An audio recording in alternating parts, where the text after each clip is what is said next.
Good afternoon, everyone. I'd like to call to order the Gig Harbor City Council study session of Thursday, August 17th, 2023. The time is 3:01 p.m. And I will do a roll call. Councilmember Wood. Here. Councilmember Storsett. Here. Councilmember Rodenberg. Here. Councilmember Likens, I believe, is on her way. I'll acknowledge her when she arrives. Councilmember Henderson. Here. Councilmember Martin. Here. And Councilmember Barber. Here. Okay, great. We will go straight into our discussion items. Just a reminder, thank you all to our public online and in person. We do not take public comment at study sessions, but you're welcome to talk to us after or send us an email if you have questions. So just wanted to put that out there. Also, if you would please silence your cell phones, both ring and notifications, please. Okay. The first item that we're discussing is our flag display policy, and this presentation will come to us from our city clerk, Josh Stecker, who is online. Hi, Josh. Hi, thank you, Mayor, and good afternoon, Council. I'm coming to you this afternoon because our City Administrator, Katrina Knutson, is off on training in Spokane this week. So let's dive into it. In your packet, you have a memo from Katrina that summarizes some of the changes to the flag policy that we've been discussing over the last few study sessions. The changes, so in this packet is a draft policy that we prepared. This draft policy does not reflect everything that Council has directed us that they want to see.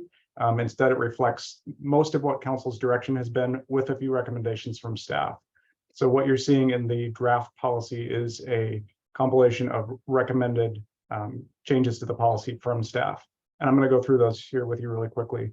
I'll go through each one of them, and then afterwards, if there's clarifying questions, I'll be happy to answer those. And our City Attorney, Daniel Kinney, is here too, so he can help with that also if there's clarifying questions. So first thing that we have identified in this new policy is the idea of adopting the policy by resolution instead of by ordinance. The city has oftentimes adopted policies by resolution instead of ordinance. There's an advantage to this. Resolutions are a little easier to change and more flexible for Council if conditions change and Council wants to provide new direction. A resolution is a little more flexible than an ordinance in that way. An ordinance, of course, requires 2 readings and multiple public hearing times, and a resolution is something that Council can change fairly easily without going through that process.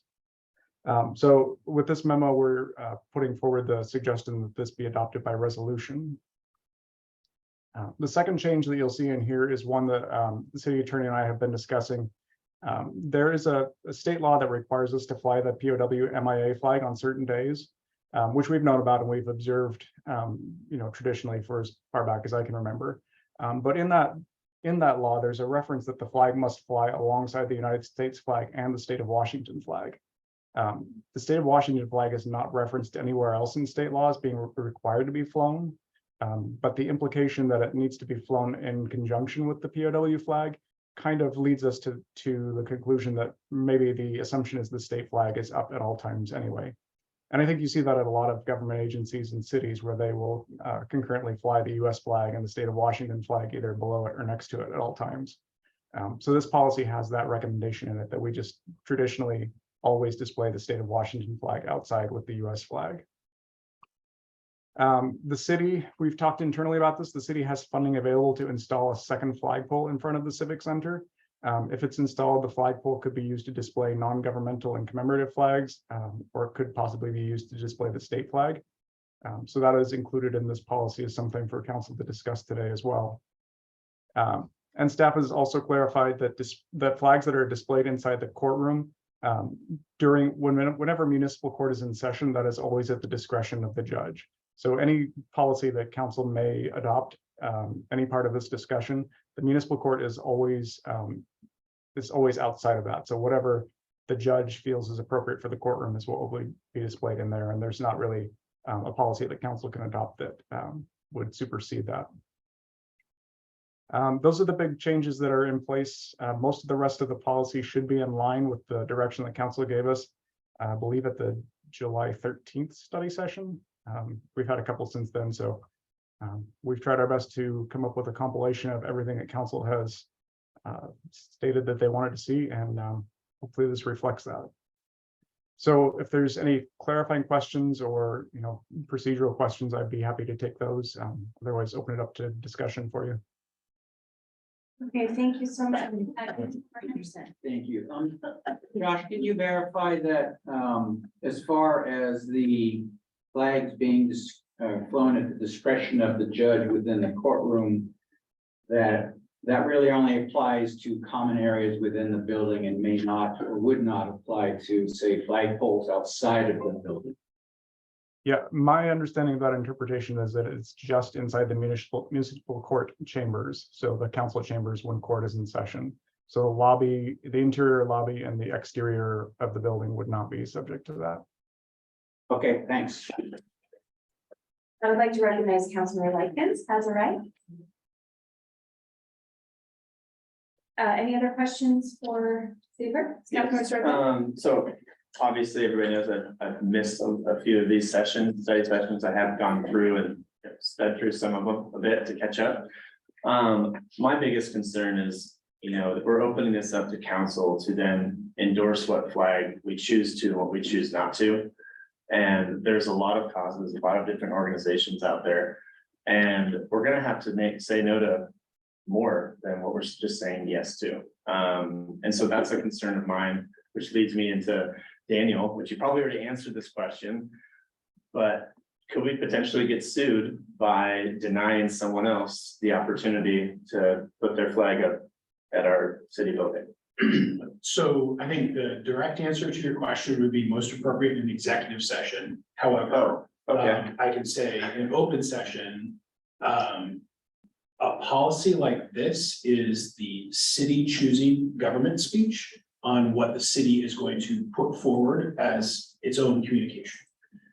The city is not in this policy creating a system to allow other individuals to use what would be called a limited public forum, which would be the flagpoles or the stanchions in the chambers. And so the city is not creating through this policy a process for organizations, people, causes to petition the city to then get approval or denial. And so in doing this, the city is not approving or denying any particular group's requests or overtures to the city. It's the city choosing what the city's going to do. Okay. And the city, obviously, it's likely going to be a resolution. The city can change that. A city council in the future, you all or another group can modify that based on what the city wants to do. And so for our discussions here, we just want to make sure that we understand that what we are not doing is opening a limited public forum and creating a process for that. You certainly could choose to do that. We're not prepared to do that or discuss that today. Gotcha. If you wanted to, you could direct staff to pivot in that direction. But what we're doing today is deciding how the city is going to express itself through using this policy. If you wanted to get into the details of the legal analysis of your question specifically, more than happy to. We would just go to executive session. Sure. Not asking for that. Second part of the question is how do I phrase this best? Trying to not put you on the spot again, Daniel. Oh, totally fine. That's my job. I mean, I would like to see direct staff to, because if we're putting this policy in place, we have to see what it looks like if we're carrying it out, because that could also be a hiccup for us down the road. So I don't know if other council members feel the same way, but I would like to see the process that we would be doing. Otherwise, we're creating a policy with no actual way of anyone fulfilling it, right? I mean, in terms of council requesting for different flags to be flown? Yeah. So what I'm saying is, if we have a policy for it, that we're saying that we will fly another flagpole with whichever flag. What is the process for it, right? I mean, how does someone apply for it? Well, that's my point, is Or no not. one applies for No one it. applies. So right now you have listed flags. You got the under A, the US flag, B, the Washington flag, C, POW, MIA, Yep. D, Pride, E, Puyallup, and F, flags of sister cities. That's the scope of it. Yeah. And so staff will go through day by day month by month, using this policy and put flags in chambers and on the flag poles consistent with this policy.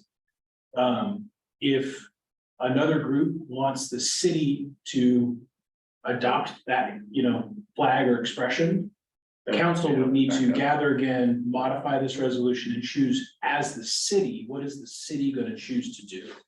But there is no process in this policy for if we get a request, hey, will the city fly this flag in the month of whatever?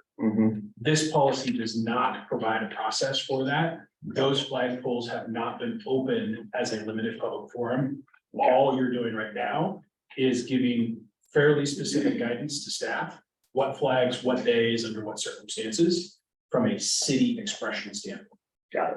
All right, thank you, Danny. Yep. Councilmember Wood?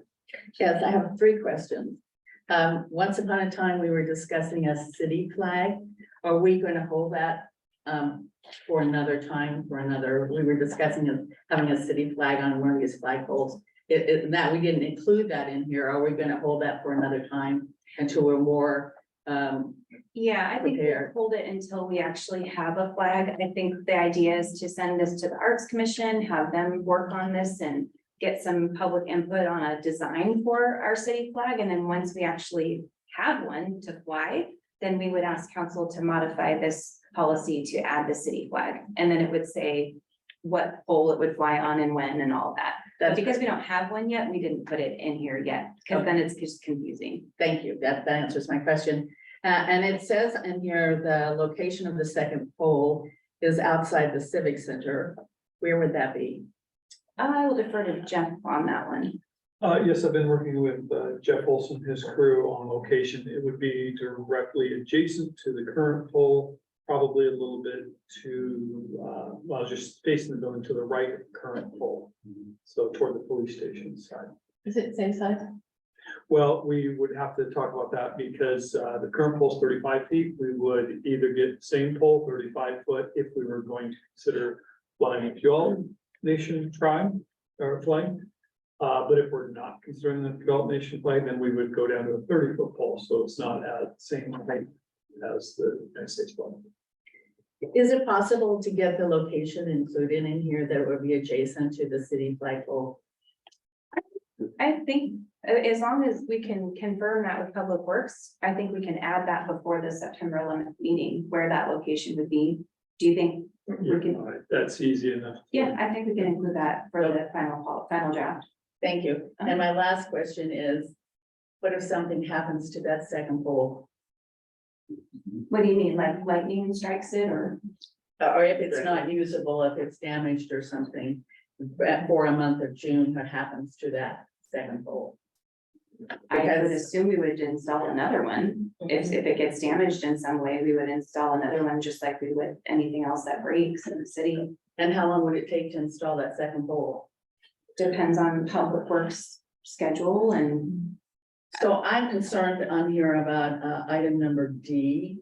It says the pride flag shall be displayed on a flagpole outside the Civic Center during the month of June, except that the flagpole shall not be displayed on the same pole as a flag of the United States. I'm fine with that. But if there is no second flagpole, what happens to the pride flag? well, council would need to have consensus to agree that if the second flagpole is damaged, then it would fly on the same pole as the United States flag, that it would fly on whatever pole is still standing outside the Civic Center. So I don't anticipate the flagpole being damaged. But if you are, for some reason, we can try to craft some language in there that would say, in the absence of a second flagpole, the pride flag would fly on the same pole as the United States flag. I mean, I don't know. So I think it would be nice to have some sort of language in there. We all know that the intent here is to fly this on the second flagpole, I believe. That's what I certainly support anyway. But if that flagpole for some reason is not available, then during the month of June, I think we need to make some sort of care about what happens to that flag. Okay, so we'll come back to that. Josh, did you take notes on that request? Okay, just keep that in the back of your mind. Councilmember Martin. Thank you. Daniel, question for you. Thinking about all the emails that we received and trying to think forward. Would it be beneficial or not when the council is considering flying an additional flag or potentially not flying a flag, that they would pass, we would pass a resolution as we did with Pride Month. Pass that resolution, which then would be the opportunity or a criteria point to be able to fly a flag. Is that redundant? Do we not need to do that? I'm just trying to think of, there could be many other flags flown, and I'm trying to think about how council's going to in the future to consider those. Bringing that forward, what is that process for council to consider? Because there probably are many other ones that we haven't thought about. Sure, yeah, no, absolutely. The way I would consider it is that the city is adopting a policy by resolution on flags at those locations. And so if there's gonna be any deviation to that policy should be amended to reflect that. So if you wanted a quicker avenue to do a singular flag, support of, Hawaii in their trying times, you want to put up a flag. You, in theory, could put into a policy like this, that you could have, one-off displays of flags chosen by the city council, need to be approved by, a majority vote and resolution, separate from this, just for a one-time flip. But if you're gonna do something on, any policy deviation, you would want to go through here's a resolution and change this resolution. And then thinking about just the last comment that Councilmember Wilk had stated. Could we put that if any of the flags poles were damaged, how we would fly the flags, whether it's the US flag, whether it's the month of June, whether it's a POW MIA flag or whatever, but just trying to be, if you would, more general with that, so it would cover all. And I appreciate your comments a lot. So some of the other statutes that speak to that, like, for example, the POW MIA flag speaks to it being flown upon or near the principal building of the public entity on the following days. And so there is some flexibility to find a solution that would satisfy that requirement. I haven't pulled up in front of me exactly the US flag and whatnot. Obviously, there's a range of requirements for that. So I think there are also limitations too on singular flagpole. I defer to Jeff on this entirely, but we can't put 6 flags up on that flagpole, right? Yep. And so, we've got to be a little bit mindful that should lightning strike, we're gonna have to be, a little bit flexible in trying to solve that problem, because we can't just simply pivot everybody over to, because there's gonna be a hierarchy of the flags, and then there's, so I don't know exactly the solution to that. I mean, I'm always a fan of things like, I have to look at the exact language, or onto the primary flagpole, if reasonable, or something like that, to the public works I director. think that or, sounds really good, if city you could look at something like that, I sure would appreciate it. Yeah, because we're talking fairly remote hypotheticals here, perfectly fine addressing them, but we're not gonna be able to have in a short clause in a sentence something that directly addresses it, so we can try to give you something. And just for clarification, to amend the resolution. With the flag policy, that would come back to the council for them to approve the resolution or not, right? Just like you're doing now. Perfect, thank you. Okay, great. Councilmember Woodburn. I have several things. Everyone's talking like the vote's already happened. I would like to ask why we came up with having a flagpole next to the other one. It seems to me, if in fact this does pass, why not put it across the quad and be more symmetrical and like so many other municipal buildings. So I don't know why that was not discussed, but that's your purview. What I do have to say though is, everybody in this city wants everybody to be welcome. But I think in our overabundance to make certain demographics feel comfortable, we've actually made a huge portion of our populace very uncomfortable. And I don't know why we can't celebrate Pride Month in another way besides a flag. We got an email today from a citizen, a resident, that, you know, had some very good ideas about different ways, you know, banners, coloring the flag, light standards, the banner over Harborview, and those kinds of things. Why do we have to have something so divisive? You know, the experience with gay people in my family and in my social family is that they just want to be left alone. They don't want to be thrown out and made an example of and cause diversity. I certainly haven't questioned every gay person in the city, that's for sure. But I do know that 99% of the letters that we receive are all in opposition to flying that flag. Why can't we celebrate it in another way?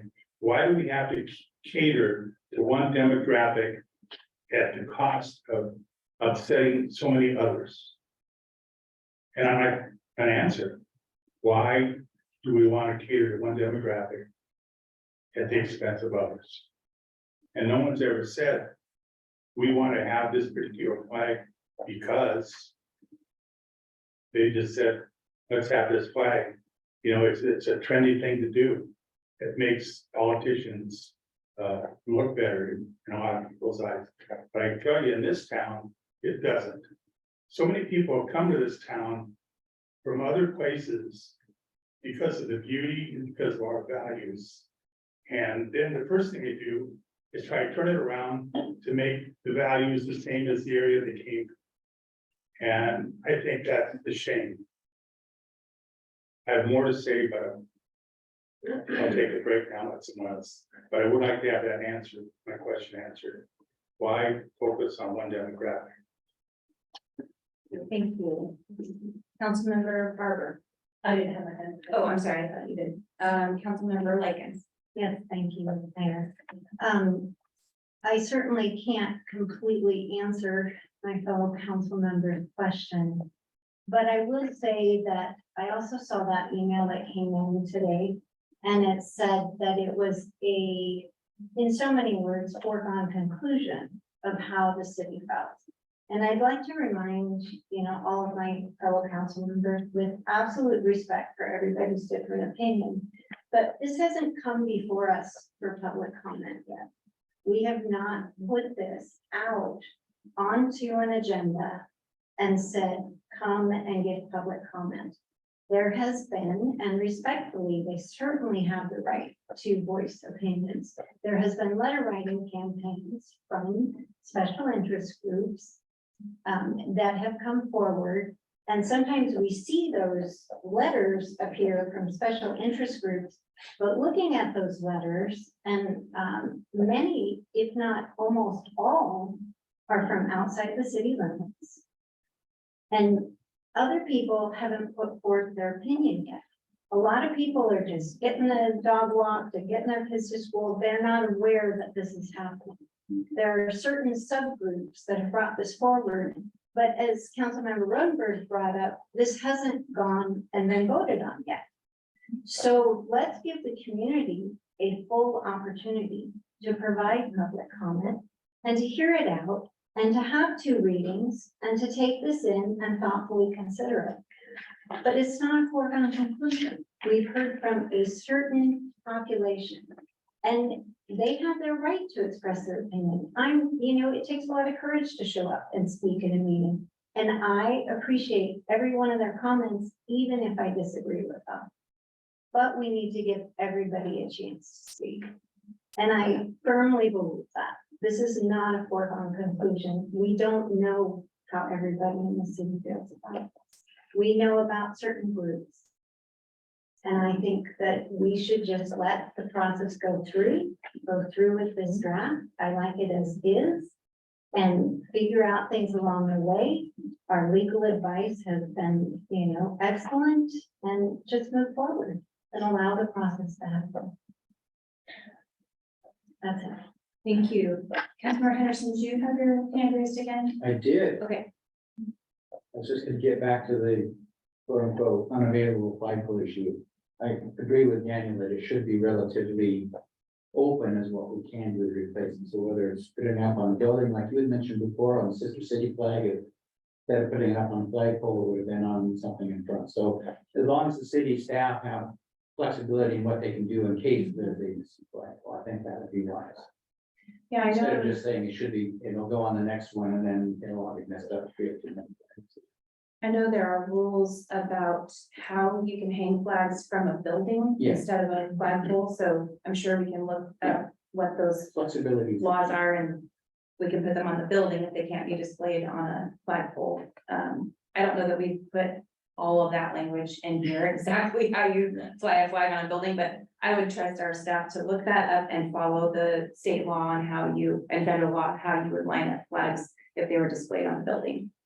So, Councilmember, I would like something in here about, if there's a problem, then it will be displayed somehow. Yeah. I think it does need to be in here. If we don't go into particulars, leaving it up to Public Works to find a way or something, but I think it needs to be addressed. does council agree with that? Let's show of hands. Okay, so majority, so, Josh, majority agrees to put some kind of language in the event that a flagpole is not available, we would display flags in another manner. And then figure out how to say that. Okay, we can get that in there. Councilmember Sirson? Yes, thanks. I feel like, of course, feel like a little bit behind the eight ball on here, but I'm a little curious of how this even came to be something that we're talking about. Nobody needs to answer that. That's for me to figure out. It definitely does feel like it's come a long way. I understand majority of council appears to be good with this language, a few changes. Again, lots of emails, right? And it definitely seems pushed in one direction versus another, obviously many opposed. And so I do look forward to hearing from the people. I hope people show up on September 11th for the first reading. But yeah, I guess I have my own reservations in this. I'm just kind of worried more of where this could go in the future. Also just, how it's displayed. We talked about equal height of flags, of course, flying it lower for other flags with the exception of the tribe. But yeah, right now, from what I'm hearing from people, and not trying to make a decision at this point, right? We want to leave it to the process. But it's an overwhelming feel to me that, don't know if I'm saying this, Dan, and you stop me if you need me to. But it does feel like and I guess this is with all resolutions, but we tend to give a direction, we move forward with it. But I don't want council to feel so convinced by the decisions and the direction that we've provided here, that this is the right decision for our community. So I'll leave it at that. Thank you. Councilmember Layton? Yeah, I just wanted to answer potentially some of your questions about how this came about. So the group that came forward to put together Pride in the Park, some of them had reached out to me about the possibility of flag policy and displaying the pride flag. Last year, If you could speak up. oh, that'd be sorry, great. yeah, sorry, I have Don't it talk here. to- I know you're I talking know. to me. No, I've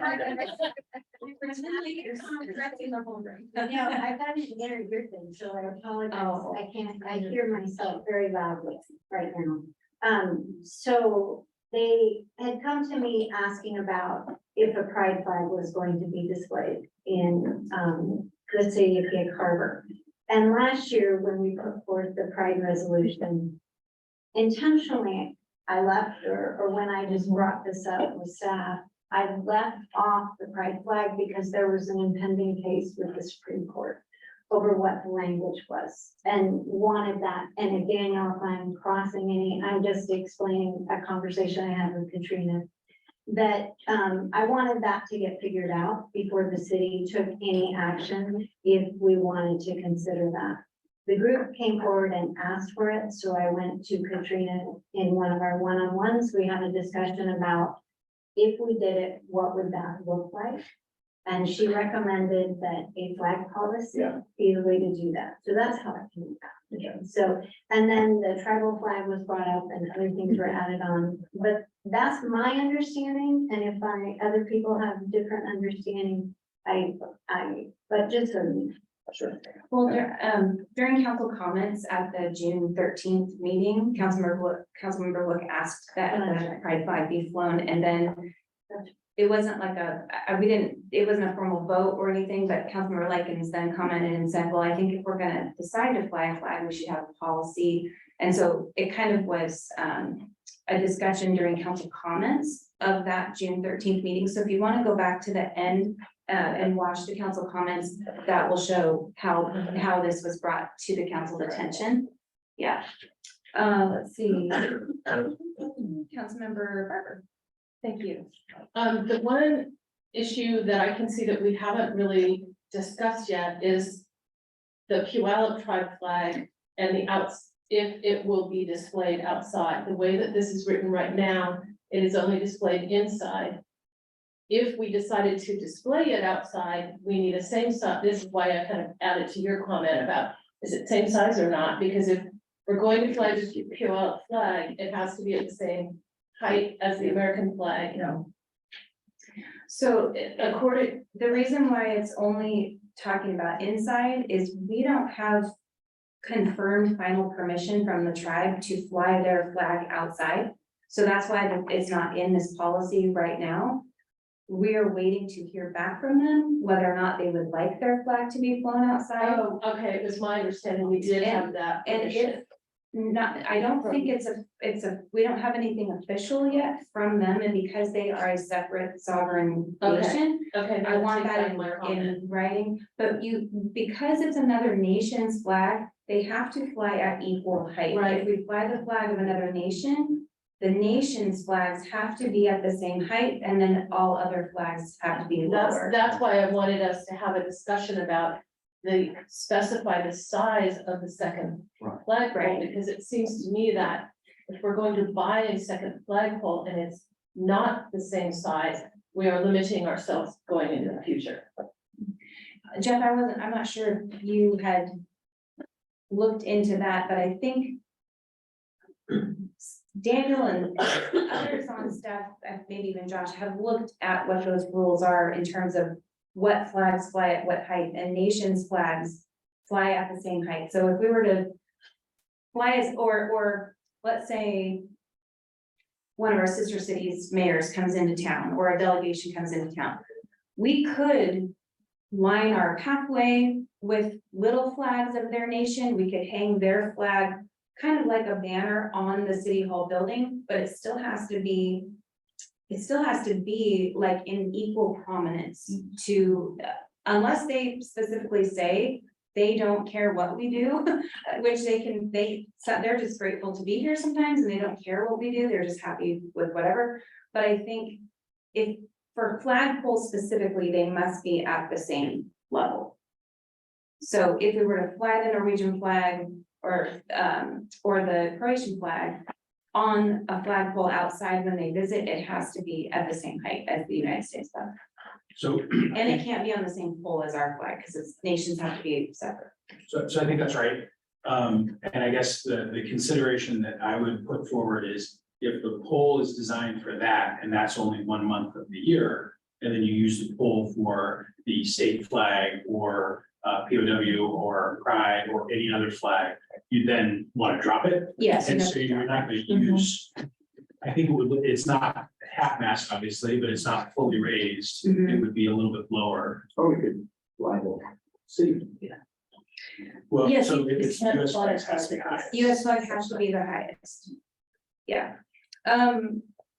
We can look into that more, but there are other ways that we can display other nations' flags. I think the Puyallup tribe, from my email conversations with Jennifer Keating, who she has deferred to other people on her staff that I have not heard back from yet, but they are fine with it being on a stanchion in Chambers. They're not really of any opinion of it flying outside. I think they would think it was great if we wanted to, but it's not like they're requesting this of us. So if they're not requesting this of us, they're not gonna fly our flag on their reservation, so I don't think that, I think the resolution that we have now regarding well, actually, this would supersede the resolution for the Puyallup tribe flag. But flying it inside during October or November, I think is fine with them. But if they come back and they do say, yes, we would love it outside and you all want it outside, then it has to be the same height. And then Daniel's right, the other flags would look weird during the rest of the year because everything still has to be lower than the state flag or the United States flag. Okay, let's see, Councilor Henderson, you were next. So Seth, I just wanted to let you know that the flying the Puyallup flag on the flagpole, I was also used, look on, you'll find it recorded that I was the one that brought that up, just because I feel like this is their property that we're sort of using. I won't go into that. I could spend hours on that. And I understand one thing with talking with the tribes before is that they're often reluctant to say what they really want because they've been beaten down so many times. So you talk to them officially, it's okay, well, we don't care what you do. And then we do something and then they love it. And so we need to take some of that with a grain of salt because they've been beaten down so many times. And we just don't want to be, I don't know what we might want to call it, forthright. So, Well, I think the question for council is, does the majority of council wish to fly the Puyallup tribe flag outside? Yeah. Raise your hand if you want the flag outside. So, To me, it's what they want. because that will immediately determine the size of the flagpole. There just won't be another discussion about it. If you all wish to fly their flag outside, then the flagpole has to be the same height. So that would end the discussion of whether it's shorter or the same height. So I saw 3 for sure hands and then Julie, you were kind of, I was like, I could go either way. If the Puyallup tribe's not asking for it, they're not. Yes, Please, yeah. I just want to mention this issue as they're not asking for it. We don't know if they want it. It's a culture issue. Having worked with Alaska Native people for 25 years, we have to know how to communicate with them. And you have to have the right person asking the right person. You have to know that I had a client who would say, throughout the meeting. It took us 6 months to figure out what meant because she wouldn't comment. So I don't think we should take their lack of answer as a real answer unless we know that Jennifer's gone to the elders, because the elders are who matter. So, okay, Councilor Likens. Oh, I was just gonna add, I appreciate everybody's comments. I think we're making a lot of assumptions. And I think maybe we should take this in just in lieu of time. Maybe take that issue outside, maybe those that are concerned can sit down with you, Tracy, and you all can figure out a path forward. I think the rest of us are fine with whatever the tribe wants and how you have that communication with them. I trust you all, to have respectful communication with them. But maybe we should, I think we're getting down into the weeds on this and it's holding us up from going forward. But that if people don't agree and want to talk it out, I'm fine with that as well. Okay, great. Councilor Rodenberg, you had your. Yeah, again, a couple of things.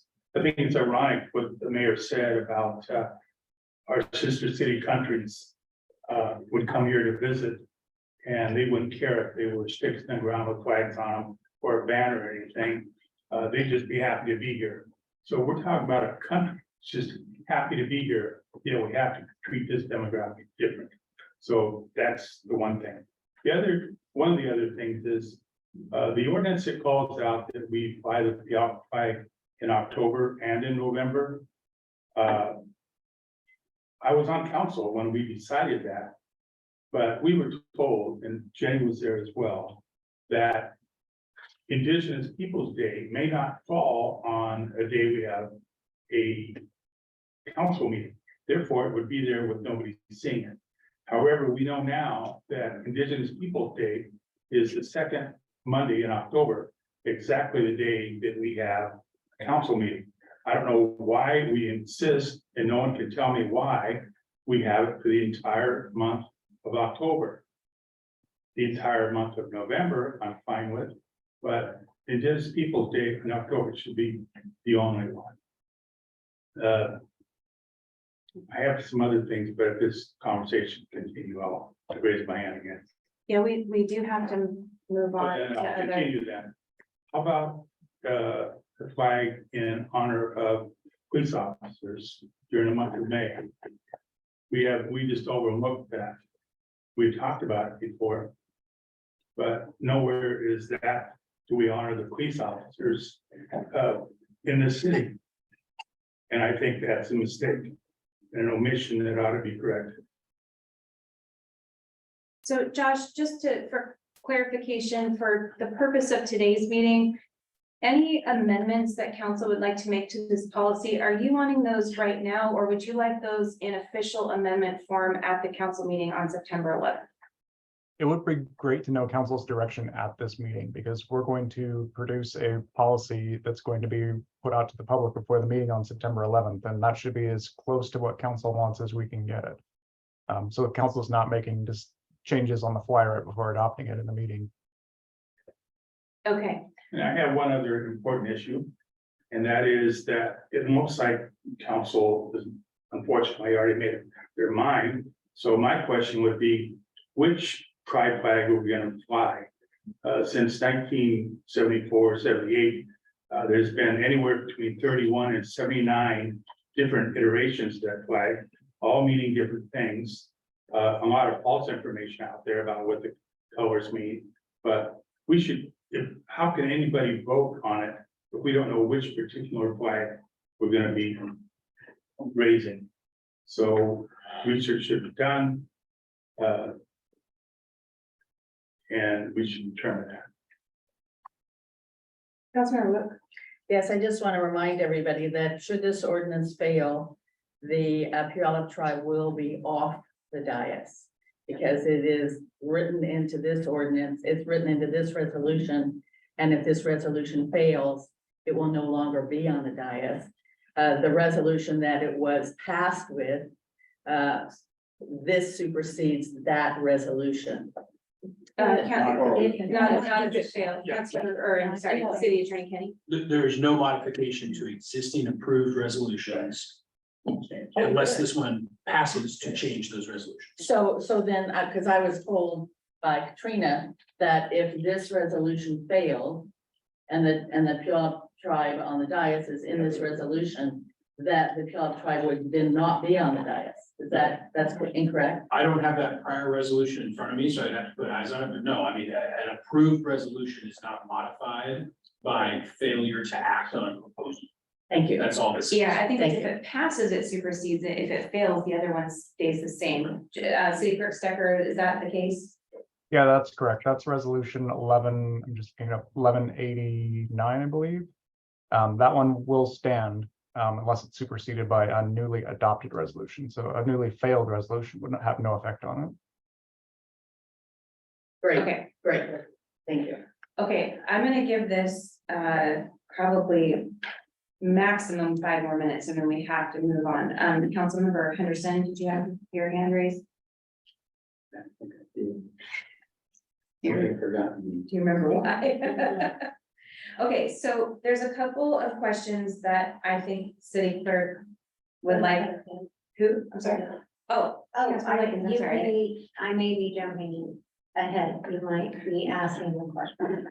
So this has come up with staff and in some of the public comments about which pride flag. So I am not well versed, but I think you've done some research on this, so. I have, and I've shared it. I sent out an email that kind of gave the history to mayor and council of the pride flags.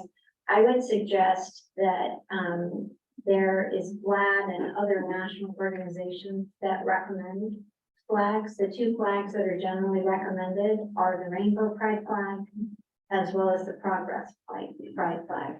And, you know, if people want to express their opinion about one or the other and get a sense for what council wants, then we could do that. But those would be the two flags that, from my research, are the two that are recommended.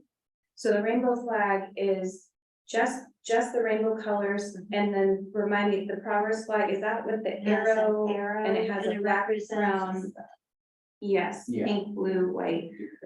Okay, Yeah, someone and put it which, on and it screen. represents, what does it It represent? represents, if I remember it, I'd have to pull up my email, but it includes the transgender community and the Black and brown people of color. Okay. Indigenous and, Doesn't each color have like a meaning to it?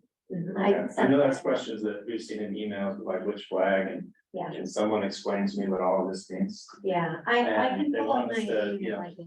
They want council to speak to it. Yeah. Yeah, so and it's constantly changing as well, so what is it gonna be a year or 2 years from now? And then the second comment that Councilor Rodenberg brought up was the blue line flag, police supporting our police. I believe that would fly during police week, and is it May, Kelly? May. So, for whatever police week is in May, I'm assuming that's when we would fly the blue line flag.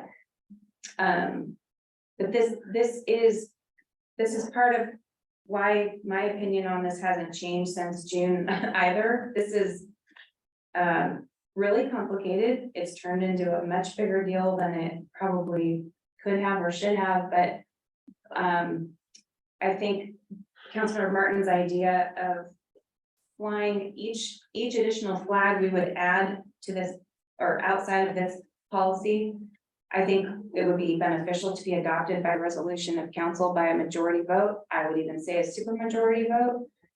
Because if the majority of council or supermajority of council is supportive, it still is, it still does not include council members that are uncomfortable with flags that are passed, so a supermajority though would at least be 5/7 of a vote to fly other flags on that second flagpole. So if those are done by separate resolution, and there are whereases as to exactly why the council is wanting to fly those flags, and it has a public process where the public can comment. Resolutions are first reading only. There's no right, they're not adopted on, they don't have two readings, they have one.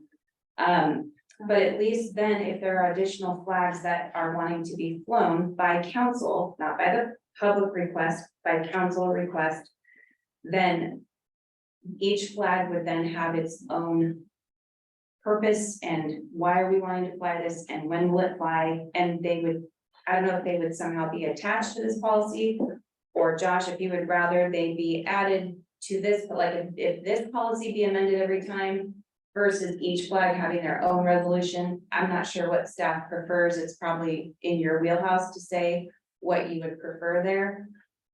But Well- rather than council vote right now on a blue line flag, I think those need to come before the council separately in official meetings of the council on Mondays. Yes, so that gets a little bit into what Daniel, I think, was explaining earlier, but because it's a resolution is just an expression of the intent of council. And a majority of council can, you know, walk away, walk back, change, modify, ignore a resolution whenever it suits them. So you couldn't have a resolution that says that a supermajority is required for anything in the future because council by majority can just do away with the resolution. So that is part of the flexibility of using the resolution, is that you can amend it very easily going forward. Resolutions, what we would stress is that if you want to change the policy, that we pass a new resolution that supersedes the existing resolution that creates a new policy each time you want to change it. That gives us a fairly straightforward record that we can keep track of. You know, these are the flags that are flown. That's not strictly necessary for council to do. If they want to change things on the fly and do it quickly, they have that ability, but we would always try to steer them towards the direction of adopting a new and revised policy each time they want to change it. I think Dan can probably weigh in if he sees it differently than that, but that's how I would interpret it. Okay, Councilmember Sirleaf? Yeah, just one last comment. I know we need to move on. The other thing that I get to is, let's use the month of June, for example, because that's what I've looked at more. So there's other months, other groups that celebrate that month as their month of awareness. We have people with dyslexia. We have Alzheimer's, I want to say old timers, Alzheimer's, okay. And also post-traumatic stress disorder awareness. Like, those are really big things that I think are also important in our community. And again, this is creating, a separation in people. Why is one flag being flown versus another? To me, the US flag unites all. And I'll save the rest of my comments for the 11th. Thank you, Councilmember Rutherford. And many of the comments we got were referenced the fact that we included pride flag as the only non-governmental flag in our resolution. If you're gonna adopt other flags as a resolution, why can't we pass this resolution without the pride flag being in it? And then pass the pride flag by separate resolution, just like all the rest. That way, people in the community wouldn't think we automatically do that. And it should deserve the same scrutiny or support as any other. Well, I would ask for consensus of council, first of all, passing additional flags. Would you want those to be by separate resolution for each flag, where each flag stands alone in their own resolution, or would you want to amend this resolution each time, as City Clerk Stecker explained? So I think what the city clerk Stecker explained probably is better for him and easier for that. So I would go with what is being presented here. And then, because this is the draft policy, and then in future times, if anyone wants to have another flag and the council votes for it, then do as he suggested and amend this whole policy to add it. okay, Councilmember Likens? Yeah, I agree with that because our city clerk said that that's what's easiest from a record keeping standpoint and managerial standpoint. And maybe if other people have other flags they'd like flown on council included in this ordinance, maybe we can get those to Josh or Tracy by a certain date. We have another study session on, or you do at some type of meeting where you just look for a majority council or whatever direction you need to support that or not. If there's a way to do that, so that you have the most complete policy, if people are wanting to add additional flags. Because for police support, I think we would probably find that most of us would support that. I don't know, I'm speaking for myself, but.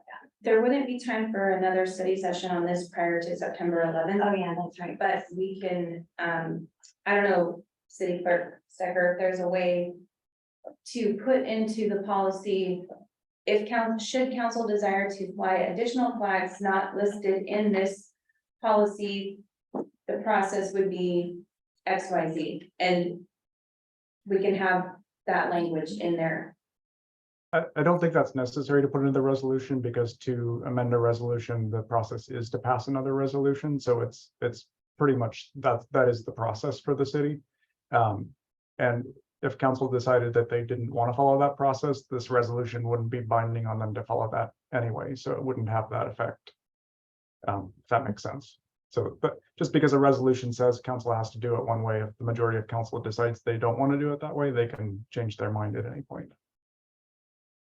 Okay, I just was gonna add, so for example, with the police support flag, if someone in April brought up, can we add amendment resolutions and include a police support flag, and we would just amend it and it would be a pretty simple process.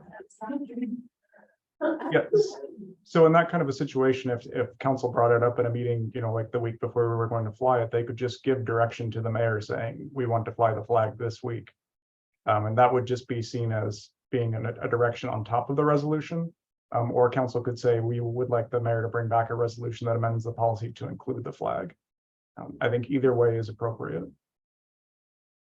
Okay, I'm not sure. Barbara, I think you were next. By the same token, then Councilmember Rodenberg or somebody could make a motion on September 11th to add the blue line flag to be flown during the month of May to this current resolution, could they not? Yes, they could. Yeah. Okay, thank you. Councilmember Henderson? So are these a super majority votes then? No. No, it would be majority vote or vote. If you want the protection of a supermajority, the only way that you could really do that is if this policy was adopted by ordinance. And then if council wanted to change the policy on first reading of an ordinance, then you would require a supermajority. The ordinance gives you the protection of having to require 2 readings, 2 periods of public comment. And that formal deliberation before any part of the policy can be changed. So if it was an ordinance, then council couldn't just come out and say, we want to fly the blue line flag next week. You would actually have to amend the code before you could do that. So that is the flexibility that you don't have with an ordinance. So, okay. So let's move on. We'll do some research on the 2 different pride flags. We'll get that information out to council. That can come, we can add that on the 11th, which of the 2 flags.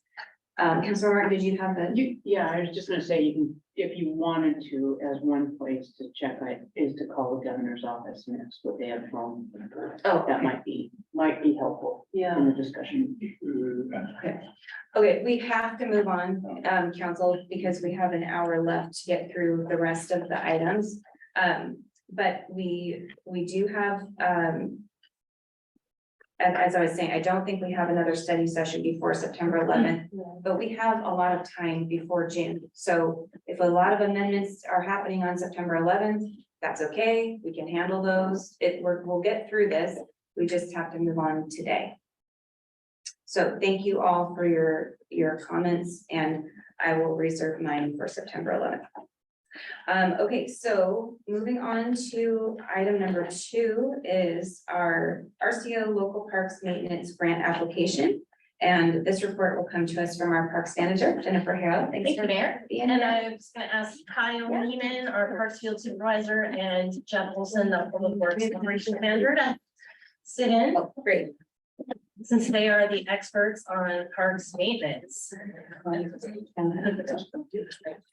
So, Washington State Legislature has appropriated one-time funds to help local park departments maintain their facilities to meet the residents' needs. This is a new grant opportunity, and a few council members had emailed about it, so we looked into it.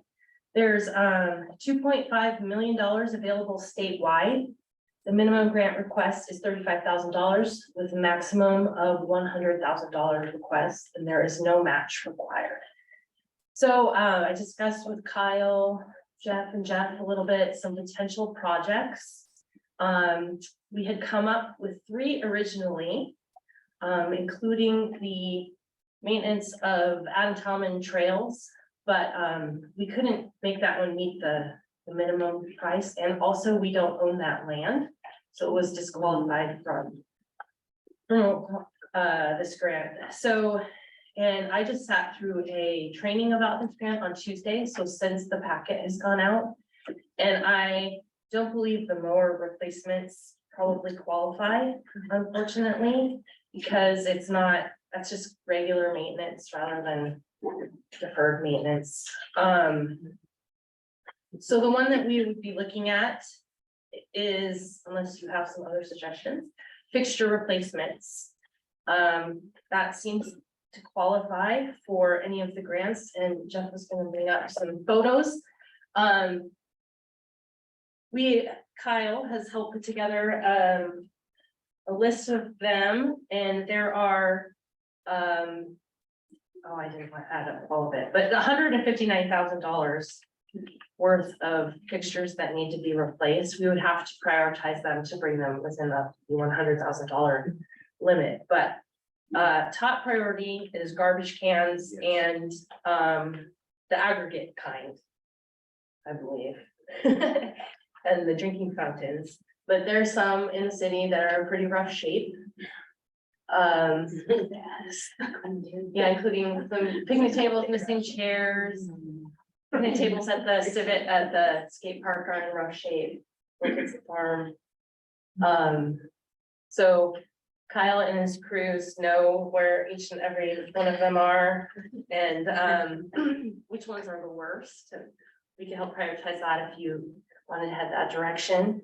And if there were other direction, another one we considered was tree replacement at Shaw Park, but if that soil needs to be remediated. And so ground disturbing work is a higher threshold. It's not considered deferred maintenance, that's more of a, anyway, it's hard to make that project qualify. That's not a maintenance issue. Correct. So one area that's a little bit concerning is the scoring criteria. One of the main scoring criteria are social vulnerability. And Councilman. No, go ahead. Oh, I just wanted okay. to know. I want to ask a question when the time comes. There's a state social vulnerability scale, which I looked online for, and it's ranked 1 through 10, with 10 being most vulnerable, and we score a 1. So I don't know that how strongly we would score there. Another criteria is low income relative to county-wide income. And then readiness, I think we could score well on that. And the need and impact. It's up to 15 points. So I'm seeking direction on if you would like me to apply for this grant. If so, if you like us to pursue this project, or if there's another project that is not too time consuming to develop. The grant is due September 18th.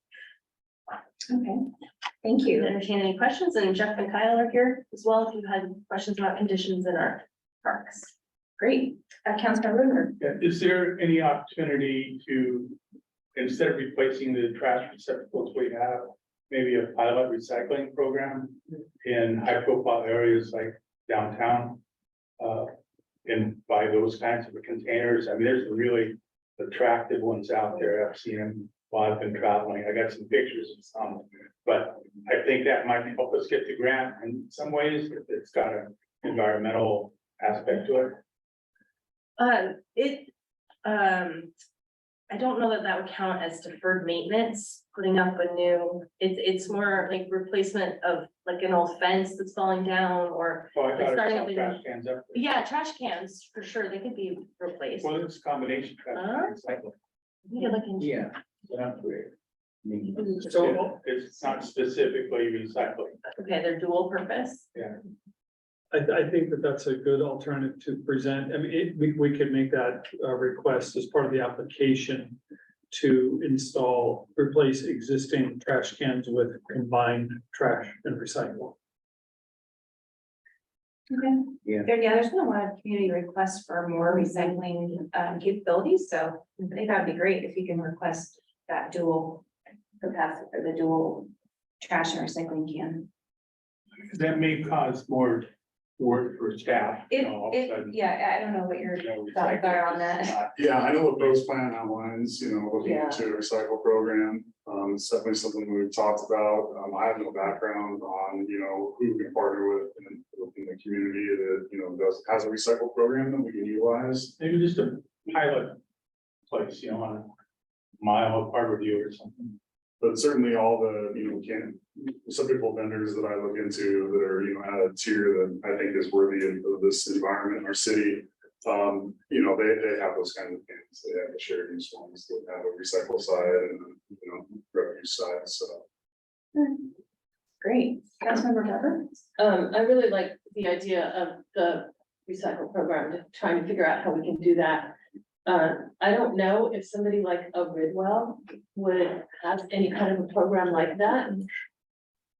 Well, I'm just, okay, It's good. but I checked. I'm saying you could ask. But I'm also, and listening to the criteria, I'm interested in the picnic tables and the drinking fountains, which if I'm think we could finesse it with writing. They work for social vulnerability in a way, because if you're out walking and you need water, or you're trying to find a place to rest, have lunch at a picnic table, I think we could justify that a little bit. And some of those are in really, really bad shape. So I'd like to look at replacing, especially the picnic tables. Unfortunately, social vulnerability is pre-established. It's already, so- we are one. Okay, fine. Yeah. I'm feeling all very about creative vulnerable right writing. now, Yeah. Jennifer. No. Right. But picnic tables certainly. Yeah. Yeah. Drinking fountains. Okay, Yeah. Okay, Councilmember Wood? Yes, I'm just assuming, there's that word, that picnic tables would not be wooden. The new picnic tables, is there some other, because they don't seem to last very long in the Pacific Northwest weather. That's So- correct, yeah, we're looking at picnic tables that are, either recycled material or, like a Trex style. Yeah. Something that's more robust. A lot of the tables that we have, we're just quick purchase to put in a park without any really good plan moving forward for a lifetime of them. And they're at the point where replacing wood on them is about the cost of, buying a new picnic Yeah. table. Unless we move something to, like recycled material, something more robust that'll last longer. On our water fountains, drinking fountains, how long have we had those? The exposed aggregate? yeah, Okay. Yeah, they're. Since I was in 20+ years old. okay. I remember. Yeah, I forgot how they work, too. Pointed They're 20 years At least it old. feels like it. Maybe they're new since then, but they were the same style anyway when I was a kid. Yeah, that's amazing. So, and would they be made out of the same material, or is there another? Looking at So anything. kind of the standard we move towards is I call them cactus, they look kind of like a green cactus out there in the landscape, and they have typically a bottle fill station, 88 height. Great. Found, and then a lot of them have a dog hole too, which is kind Oh, of. that's great. Great, I think, and maybe ADA would help with any of this. Yeah, they're 88, right? The aggregate ones are 88 height, but. Oh, are they? Yeah, they're just having a bottle fill too is nice. Yes, totally, People. using containers. totally. Thank you. So I'm very supportive of going after this grant. Great. Councilmember Henderson? Two questions. So the city picks up our trash cans, right? And so we have to deal with whatever recyclables were in there. So we have to set up a system or Alex. Okay, second one, good. The freestanding picnic tables, $3,000 each. Does that include like labor and everything else to get them up there? Are they 3,000? No, that's looking at like a very robust, recycled material topped bench table. Yeah, commercial grade, not necessarily kind of homeowner grade that we have out there in Long Park settings right now. Built to last. Built to last, something we would hope to long, heavily vandalized last 20 years. Yeah. So just show of hands from council who's supportive of applying for this grant. Great. Okay, there's your direction. Thank you. Thank you so much for bringing this. Council, do you desire a 5-minute break? Yes. Yes, okay. So we will reconvene at 4:15.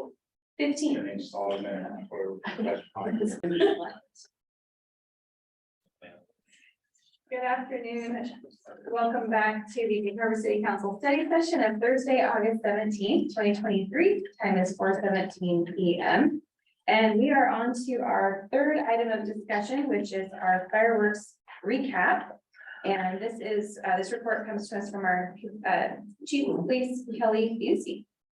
Welcome, Kelly. Good afternoon, Mayor and Council. I'm here to give you, I guess, an overview on how the fireworks season went for us with the introduction of the new ordinance this year. So July 4th, ordinarily, over the years, has been very quiet for us. We get in the preceding 5-6 years, maybe between 2 and 7 fireworks related calls during the fireworks week, which I would define as June 28th to July 5th. All right. So when I compare calls for service year over year, that's the time period I'm talking about. Of course, we had the new ordinance this year. Didn't know what to expect, but we did get 10 calls for service. I've given you a copy of a report that I put out in a council update soon after July 4th of this year. I'm sorry about testing your vision there. But 10 calls for service is far less than I anticipated, right? I thought with the new ordinance, we would get overwhelmed with that. As I stressed before that season even occurred, that we would be taking an educational approach, right? No enforcement unless we had to. We took no enforcement actions. We did contact several people. And the small sample size here reflects though that it was people who didn't know about the ordinance, right? So when we contacted them, they immediately agreed to stop. We did do what I consider to be reasonable outreach beforehand, citywide. But apparently we need to do some more because the word didn't get out to a lot of people. After July 4th, though, I know that council received several emails. I received some emails regarding fireworks complaints. Some of them were very emphatic. I did compare a lot of those names or addresses that were provided to where we got the complaints. They didn't call in those nights. So, I mean, we're happy to respond, but we have to know there's an issue, right? So, there are some opportunities though. We had 3 officers on duty that night, which is normal staffing for us. And we've had that many in previous years too. I'll note that on July 4th, between 4 p.m. and then 2 a.m. that night, we fielded 23 calls for service, which is a little busier than normal. I'd consider that a fairly busy night for us. 6 of those were fireworks calls. So we were busy doing some other things too, but the general theme was that people didn't see officers driving through neighborhoods looking for fireworks violations. So our opportunities that I deduced from that is that hopefully with our increased staffing next year, as we hire more officers, we'll have at least another officer on the street that night. We could probably solicit some help from our cops volunteers to drive around their marked volunteer cars, knowing that they don't have any enforcement authority, but yet a presence or another set of eyes for us.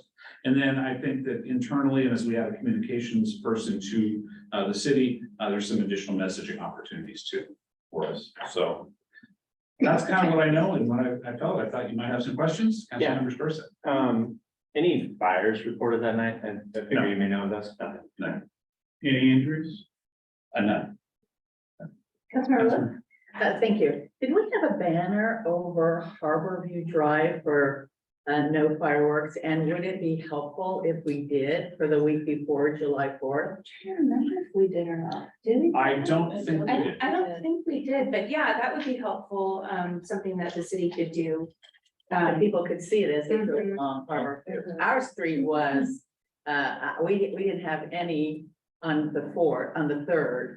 And really, our street was less. We did have fireworks, but it seemed like on the 4th, it was just between 10 and 11 and they stopped. That's the first time they've ever stopped at 11. I don't think they really went on much fast. So I live here, it's close by. And so I think it was successful. So. Councilmember Likens? Yes, thank you. So I heard from one resident who said that they were confused about where to call. That they called the non-emergency number and it said if you're a resident of Lakewood, Puyallup, this, but Gig Harbor wasn't on that list. So they hung up and they said it wasn't a big deal. It was a few fireworks that went off that stopped. But they said that messaging, and you brought up those opportunities for messaging, I think with a clear phone number. Because I know Pierce County was changing to the 4th and they put out some information that I heard might have been a little bit different. So, And I agree with you. There was some confusion over that phone number. I'll tell you that the jurisdictions or the agencies that elected to do that telephone reporting system, right. that's just simply to collect historical data. It wasn't a responsive thing. Oh, I wanted really? us to respond. Oh, Right. that's interesting. Yeah, that information wasn't necessarily filtered to the patrol units that way. So that's why we opted out of that. Wow. So you're right, we could be more clear on what number to call, but Yeah. Because I know numbers. people were calling that because I think that might have been a more. that was a widespread message. In fact, Yeah. very late in the game, you're right. So we can be more clear about that. Okay, But my expectation is that our officers respond to each and every call. That's great. Thank you. Great. Councilmember Rosenberg? You did have a message boards out there, right? We used the did. VMS boards. Yeah, we I used think the so. MS boards. I mean, it was in the Gigabyte many times, Facebook, Newsflash, I saw a message boards, message right? A boards. lot of people did. Yeah, I think with each year, I think it'll, and then just word of mouth, as people learn about it more, they'll spread the word, and I think it'll get less and less each year. But there are other messaging things that we can do, and our communications person will help a lot with that. So I think the messaging will be better next year for sure. Did you have something? There was some slight confusion too over city boundaries, right? Well, one of those Yes. phone calls was actually a county address that somebody within the city was complaining about somebody in the county, so. I think putting a city map out with our communications of what the boundary lines are and how you find your address to know if you're in the city or the county. We've done that in the Gigabyte, last week. So we can continue to do that, just remind people of how to find out if they're in the city or the county, so that they'll know which one to call. So we can certainly put those links into that whatever communications we send out, and kind of help ease some of that as well. Councilmember Henderson. Yeah, I'm just gonna echo the phone number on the banner, that would be a good idea. Okay. People can call.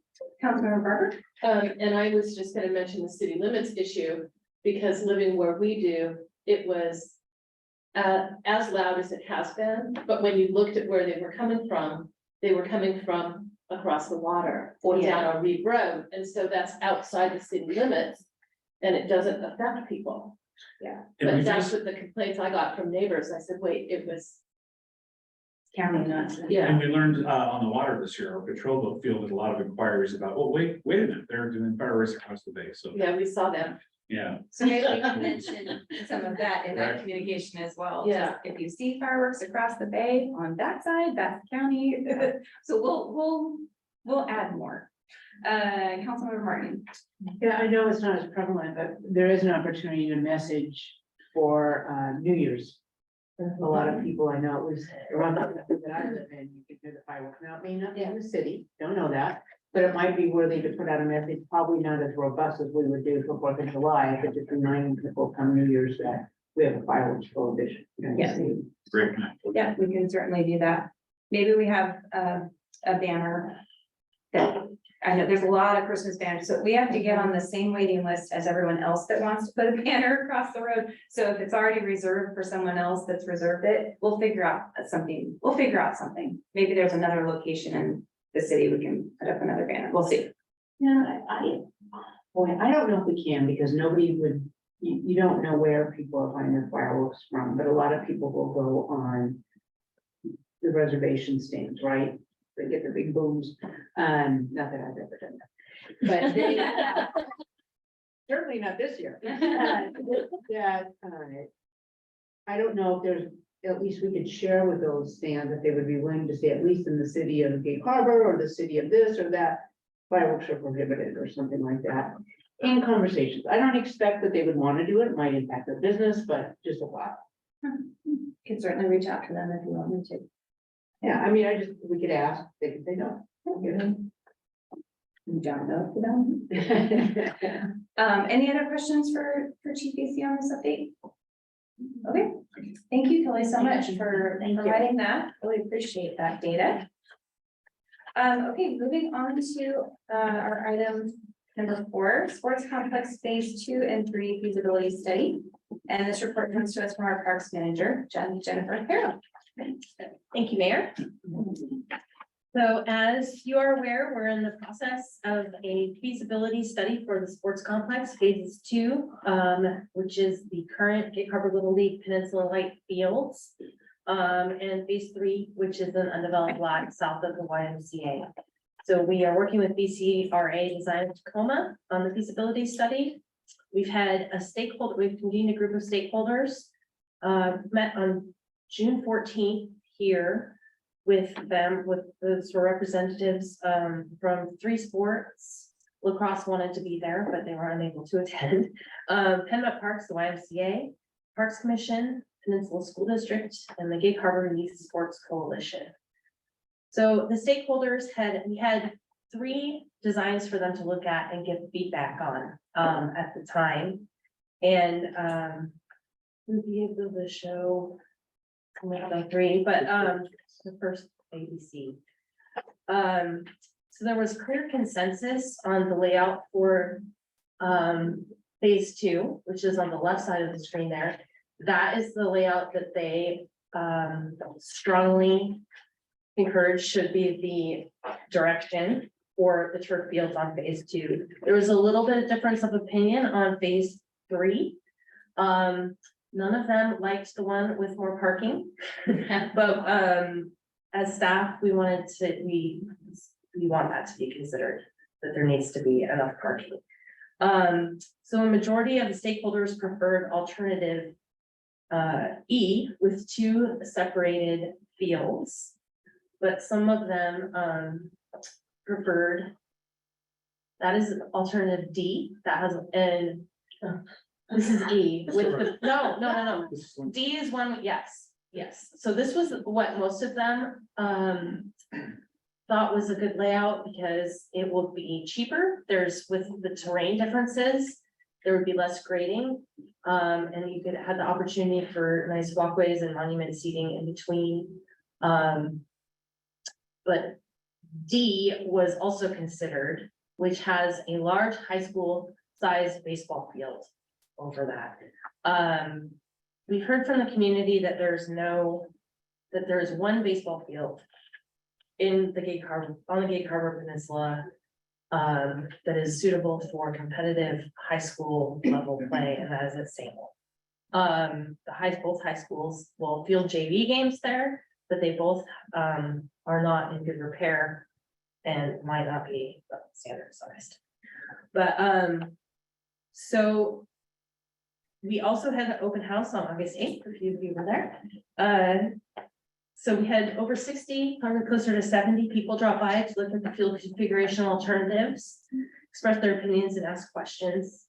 There was strong support for more fields from many people, but also concern about traffic, trees, parking, and prioritizing use for fields. So alternative D with that large field was we did an informal poll. We tried to make sure to tell them it wasn't going to be binding. But alternative D was the highest ranking one, which is this one. And I believe that had to do with the strong baseball contingent turning out. So, and then concept A, which had a different layout for phase 2, that one came in second, actually, yeah, that one came in second, but that has the most change in the baseball. It kind of makes it not look as much like a baseball field. So, the stakeholders did not support that one. And then in second place was concept C, which keeps the baseball fields exactly how they are with the 2 split fields up there. However, as staff, we are recommending consideration, sorry, Jeff, of A, B, or A, D, and E. So those were the ones included in your packet. Jeff has a couple extras up here. No, we didn't get. No, you didn't get A. So I'm kind of giving a little history of how we got to E, D, and E for consideration. There was unanimous stakeholder approval for the layout on the phase 2. And then we're basically asking to choose between 3 potential layouts for phase 3 for our consultant to really dive into, determine the constraints, the possibilities, how much, and then we'll also do costing for us. Okay. Councilor Stores, are you done, or do you want them to ask questions? Yeah. If you, yeah, Let's get some, that's right. I'll just- I was just, this is more of like, Oh, so sorry. Tracy knows who's up next. I'm not good. Yeah, at that. that's, yeah, raise your hand if you want to talk, so I can get you, yeah, I got it, okay. So, yeah, separately from this process, I've been communicating with community development about permit processes, setback requirements, things like that. So we are looking at those things.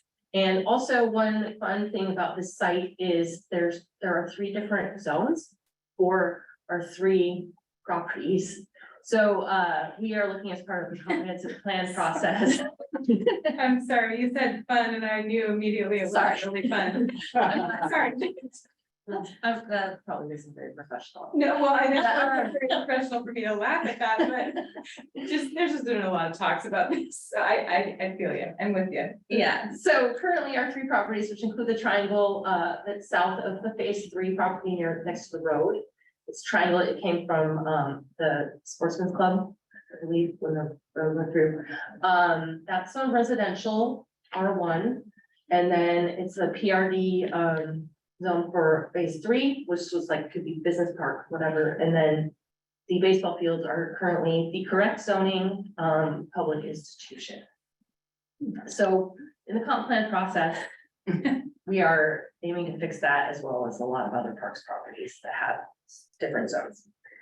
Done 11 zones for parks properties, but, so anyway, that's a different project. But in your packet, we've got the BCRA, memo from our consultants. They are recommending alternative B and D, but staff and, for further analysis, but we are not making a recommendation. There are merits to each of them, and we wanted to hear what your priorities were. The stakeholders want the most field space possible. However, as a city, we need to consider impacts on the neighborhoods, parking, traffic, all of that. So we wanted to throw alternative B in there, even though that was the lowest scoring of any of them. So, if you have any questions? Councilmember Sturtevant? Yeah, it's great to see these drawings and starting to see a vision for phases 2 and 3. Yeah. I guess, and I know we'll get a cost breakdown here, but D and E are both appealing. I really think the only difference there with E is the spectator area on phase 3. Maybe is there a difference in parking between the two? Thank you. Yes. Yeah, because one runs down the field. No? Isn't that one baseball field? Yeah, that one They're has on more the- parking. So if it's just straight field all the way across, then there's parking down that line. And then I want to remind council and staff that there was an option in phase 1 on the west side of it that we had looked at more, there was potential for more parking spaces there. We had voted against that when we approved phase 1, but curious if that could be an option, because parking at sporting events is always an issue, right? It's not just the parent dropping off the kid, it's aunts, uncles, cousins, friends that aren't even participating. And we can see, like, I go to the Little League fields now, and sometimes I'm parking, I don't know, near Tracy's house. I don't know where you live, but I know you're somewhere over there. And it's a long ways out. Oh, you're out, you were there. And I will walk a mile to get back to the baseball. Yeah. And then you have people. in that driveway now. But it also, that overflow, we really want to keep, they have shoulder parking there that's available, which is great. But, when we start getting people parking in the neighborhoods, that's when we're really gonna start getting complaints. So we do need to provide parking. So part of me, I like the center part. I've been able to have a spectator space to somewhat separate the fields. But I think the parking's important. I also would encourage us to relook at phase 1 and adding that parking near the buffer that goes over towards the pond and the path. Was Yeah. that 1C? Yeah, so Yeah. if you're right, that extra parking is part of phase 1, but we broke phase 1 into 3 different subphases, Right. A, B, and C. The 1C is the parking. We've incorporated a little bit of it. I mean, just in this image, very north end, that's kind of where phase 1C ended to the south. Okay, And so if you were interested in adding 1C at some point in the future, it could just be extended along the existing. to be said on the left-hand side that we're looking at it, right. I'd be north of where we're looking here. north, and then it goes to the west. Here and north. Oh, just on Oh, okay. the east side, it wasn't, I thought it was also on the west side. On the west side of, The west side of whatever we're gonna call that road, through the middle. it was On on the- both sides of. It was on both essentially. sides, okay.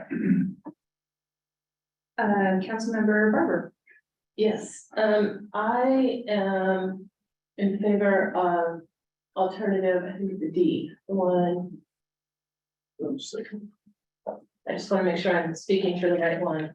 Yes, I like the flexibility of this one for multiple sports and multiple configurations. I also like the second larger baseball diamond that seems to be on the right side of that one. We do lose the spectator, but we have more parking on it. And I just think that that gives us the most flexibility for more sports and more activities. I also think that it's really important that we talk to Swiftwater. I think we already have about using their parking lot.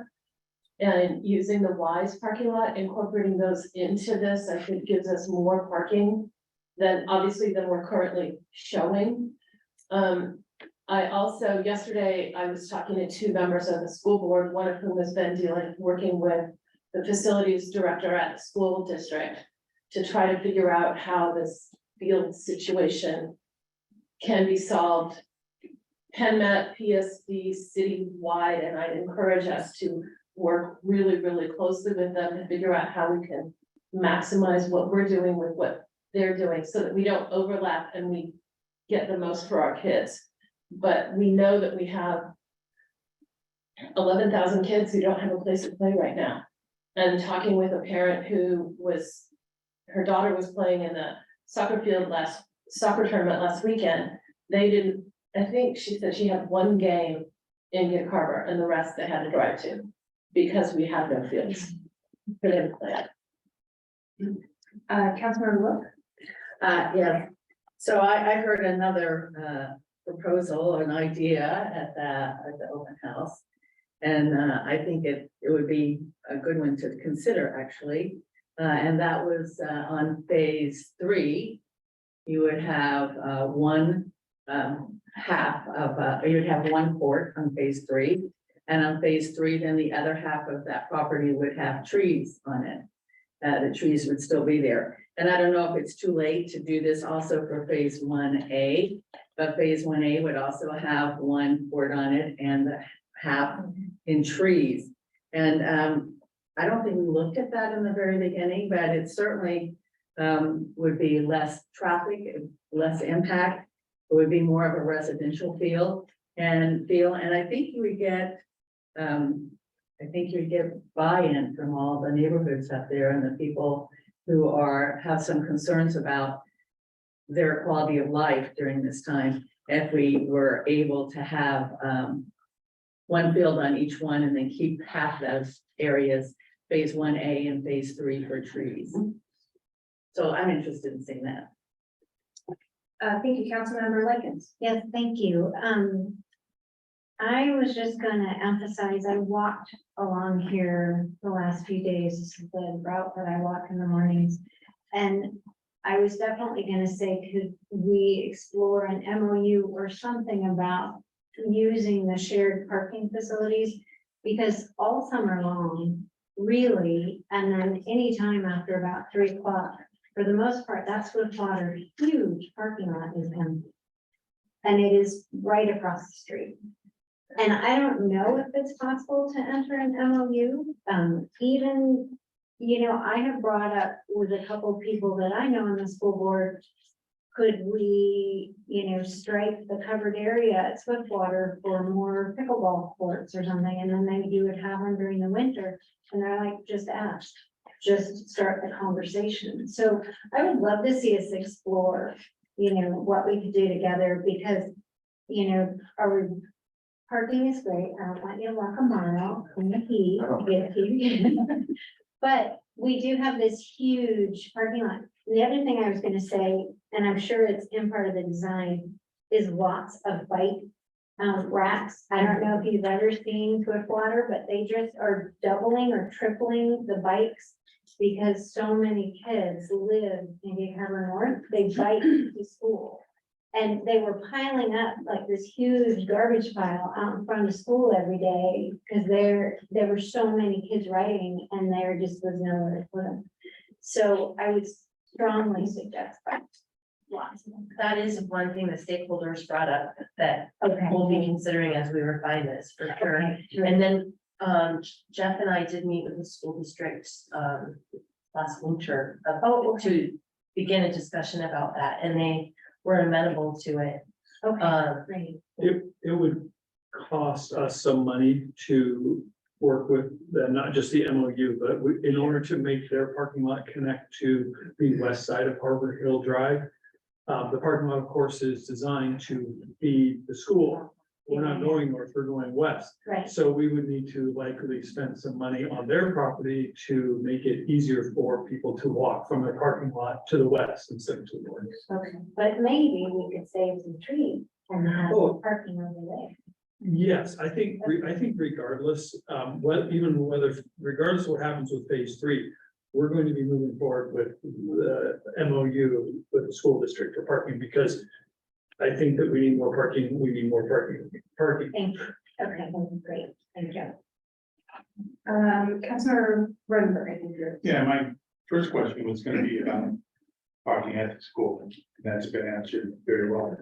But getting back to leaving more trees on 1A and reducing traffic. Yeah, there'll be reduced traffic, but there'll be less kids able to play. And the whole point here is to have a sports complex that can help all the children in Gig Harbor and surrounding areas play and practice. So I'm certainly not in favor of that. And it may be, somebody may think it helps their quality of life, but it's hurting the quality of life of those families with children that want to practice and play on the fields that have to travel. So keep the mileage down. If they're not. And phase 1A, just for clarification, is the YMCA project. And they have their permits in with, I'm not sure the percentage of design. But it's close to being completely designed, so they don't have permits yet, but. It's pretty still. Councilmember Henderson? So, couple questions, if you go back to, well, this alternative right there, and that parking that was in the middle.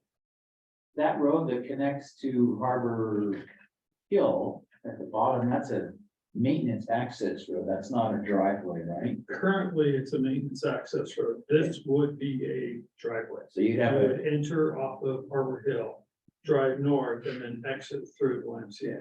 okay. Okay, then the next question I had was about the tree preservation, plan, that's that last slide, I think, and you know, I'm looking at phase 3 and we're talking, I guess they did a count, right, 814 trees, those significant trees, right?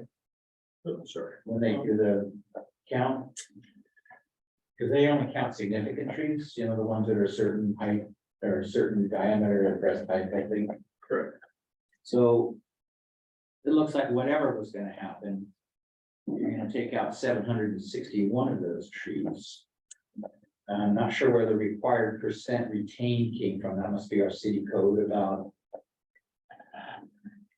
what you're supposed to retain. So it looks like 200 might be retained. I don't know where they would be when I look at, you know, alternative 11 or not, excuse me, 11, but say D or E. I'm not sure where you'd even put 200 trees.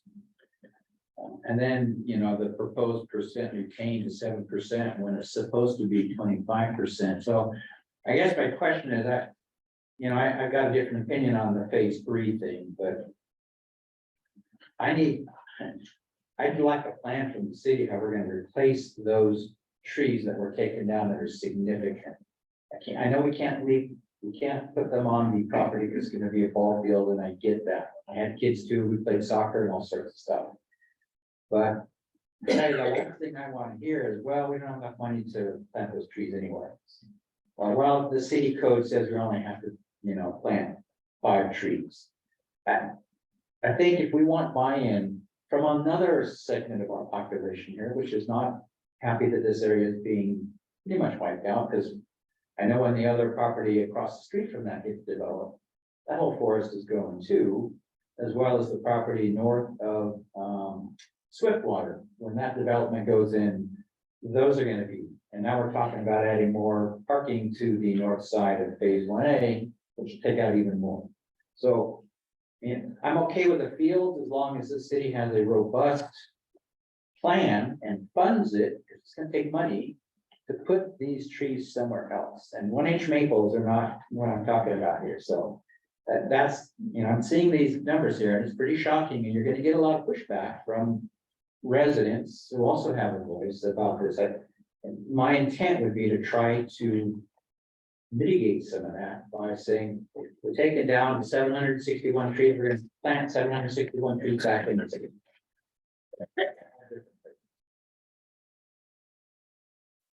Did you want to address the tree count? Because Councilor Henderson was giving numbers too.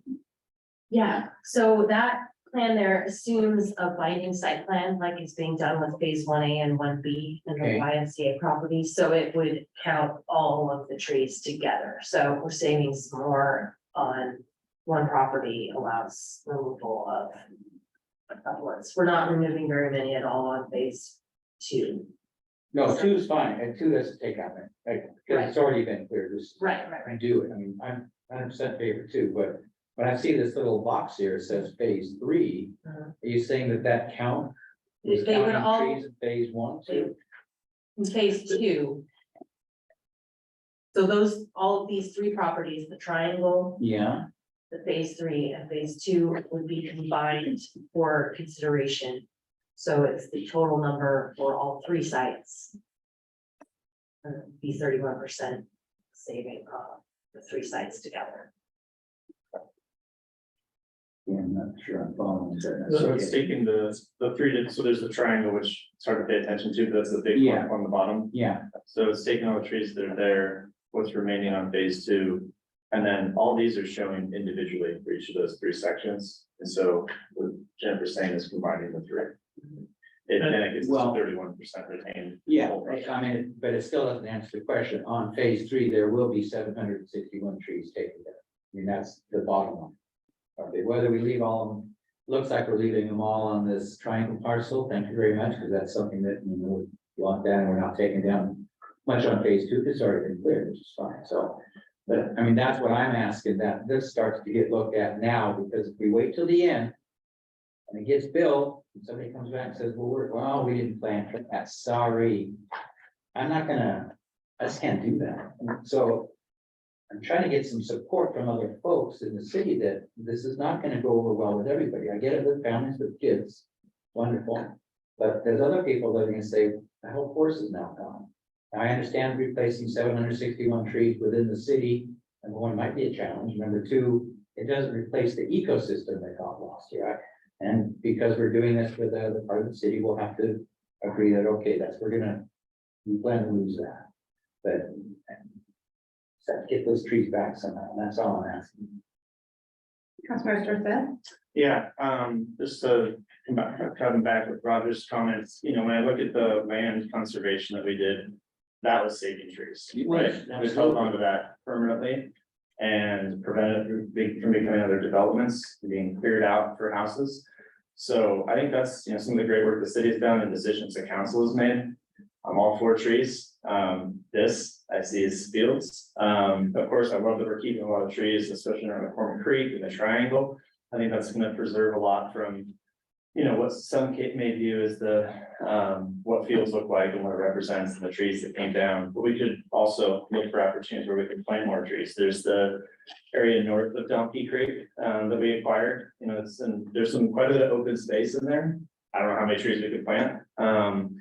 But that's one opportunity. Is there other opportunities for putting the paths in on the east side of Harbor Hill Drive? Because a lot of that was cleared up and maybe didn't need to be for their retention pond.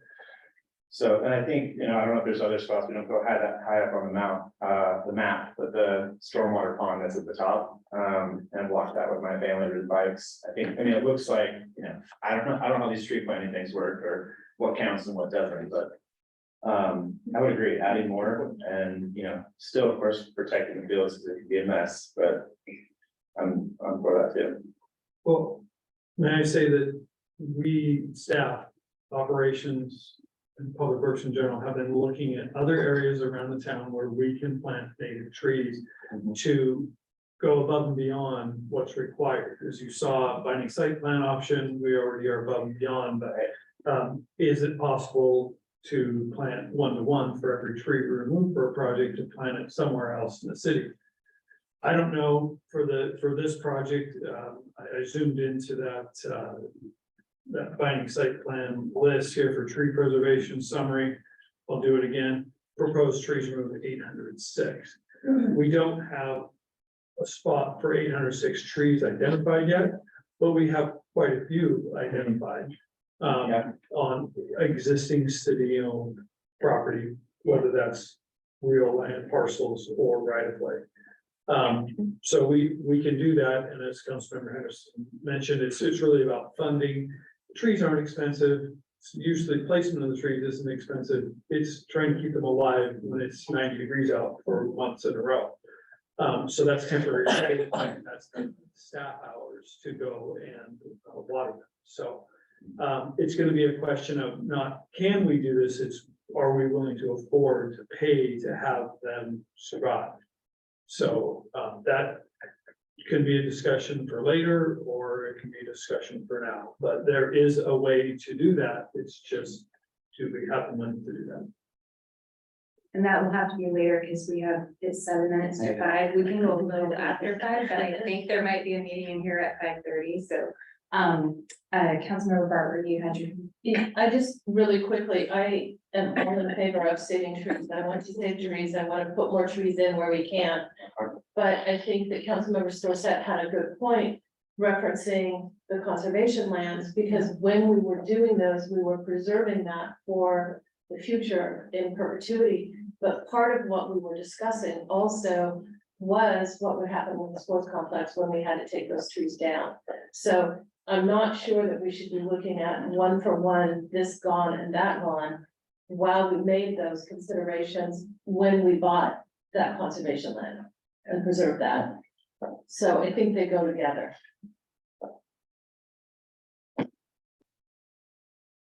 Thank you, Councilmember.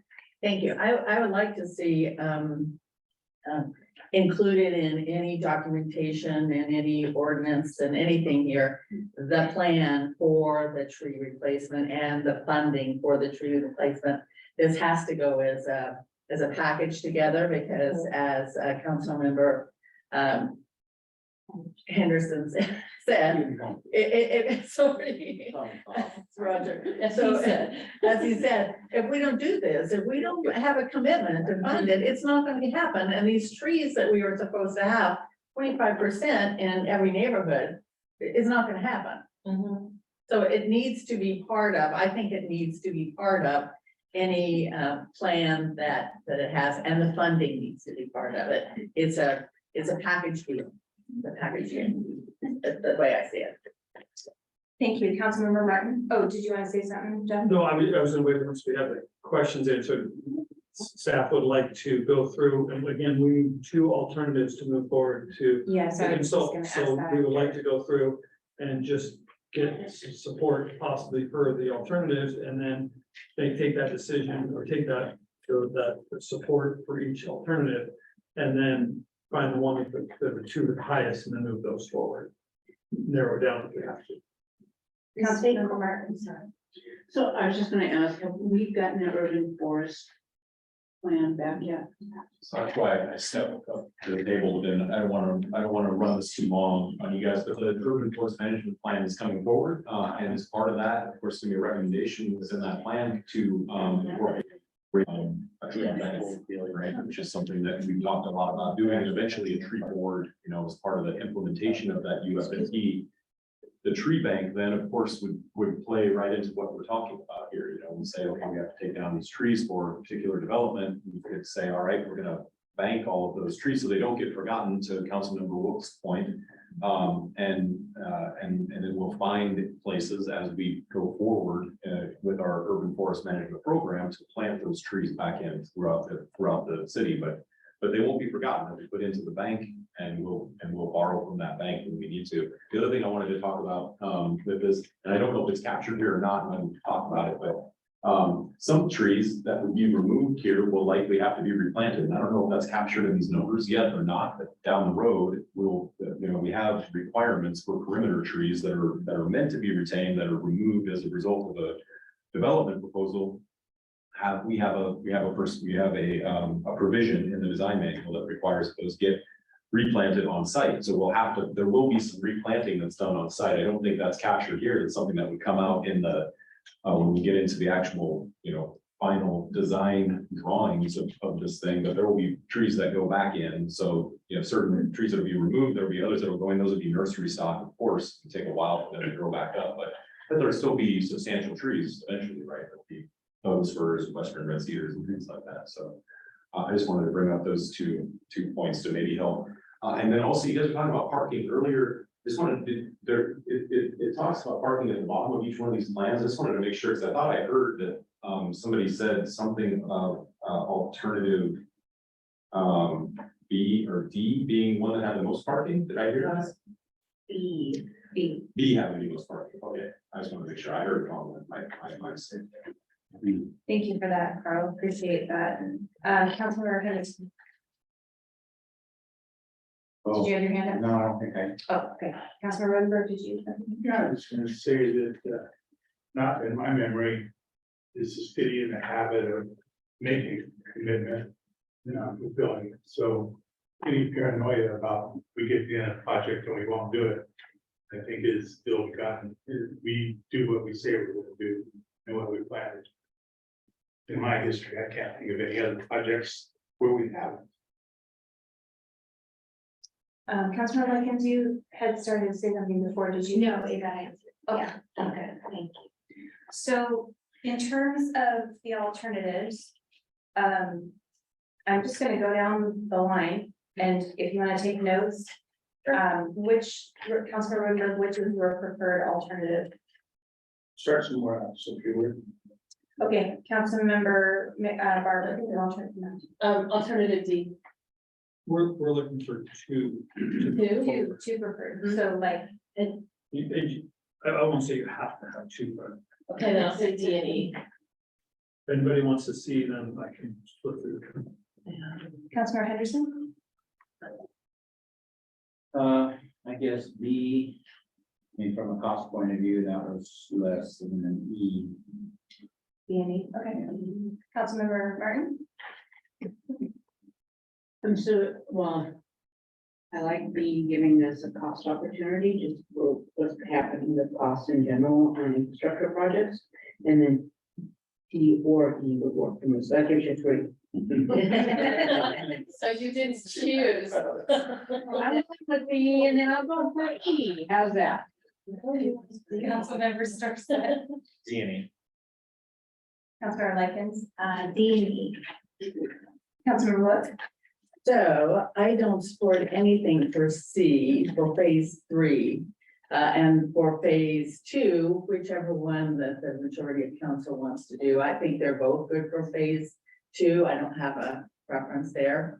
It seems to me the one with the larger fields might be better for the kids, but I don't, so I guess I won't have a E for phase 2, and no vote for phase 3? no vote for phase 3. Okay. Councilmember Wood? D, D and E. Okay, all right. Thank you. You are welcome. Thank you. All right, thank you, council. Thank you, Jennifer and Jeff, for all your hard work Thank on you. this. Really appreciate it. Yeah. Thank you. I would like to say something. Jennifer came in to this project when it had already been started and quite a ways down the road, and I think she really picked it up and done a wonderful job since you've been taking care of it, you and your staff. But Yeah.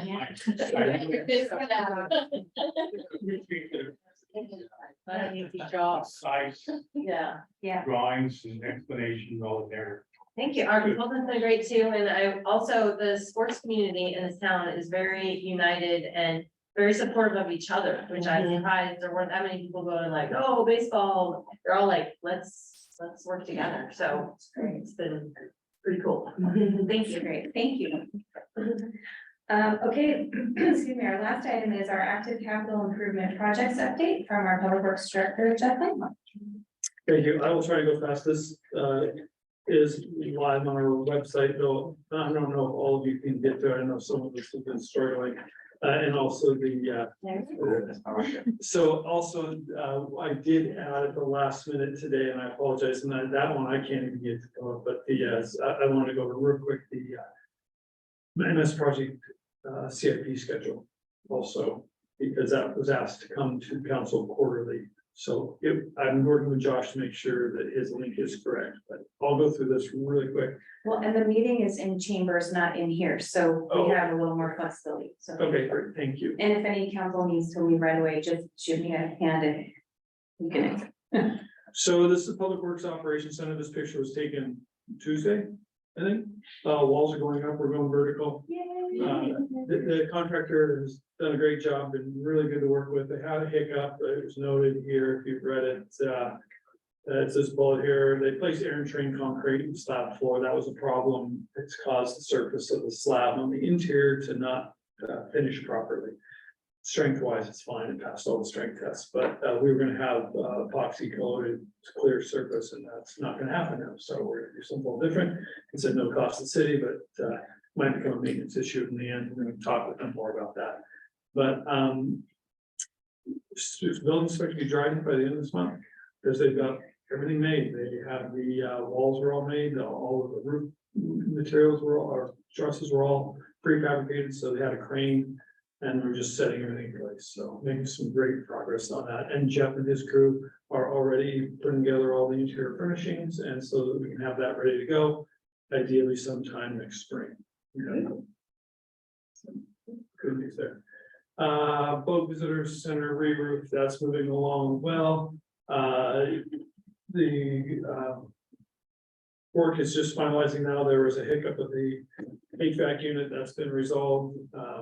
It's supposed to be substantially complete by mid-August, so we're right there. And then sports complex phase 2, 3. I don't know what else to say about that. We just detail. So I'll run right past that. Commercial fishing home port. Even if you saw it in the weekly update, there a little bit of news with that.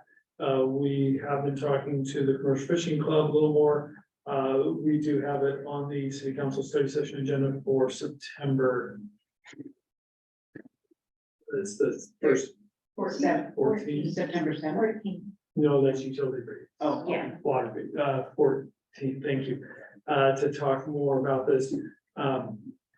We're trying to get a list of tenants who actually are interested. We have a list of tenants who live in the area, potential fishing vessel operators who live in the area. We want to know out of those who's actually interested in mooring.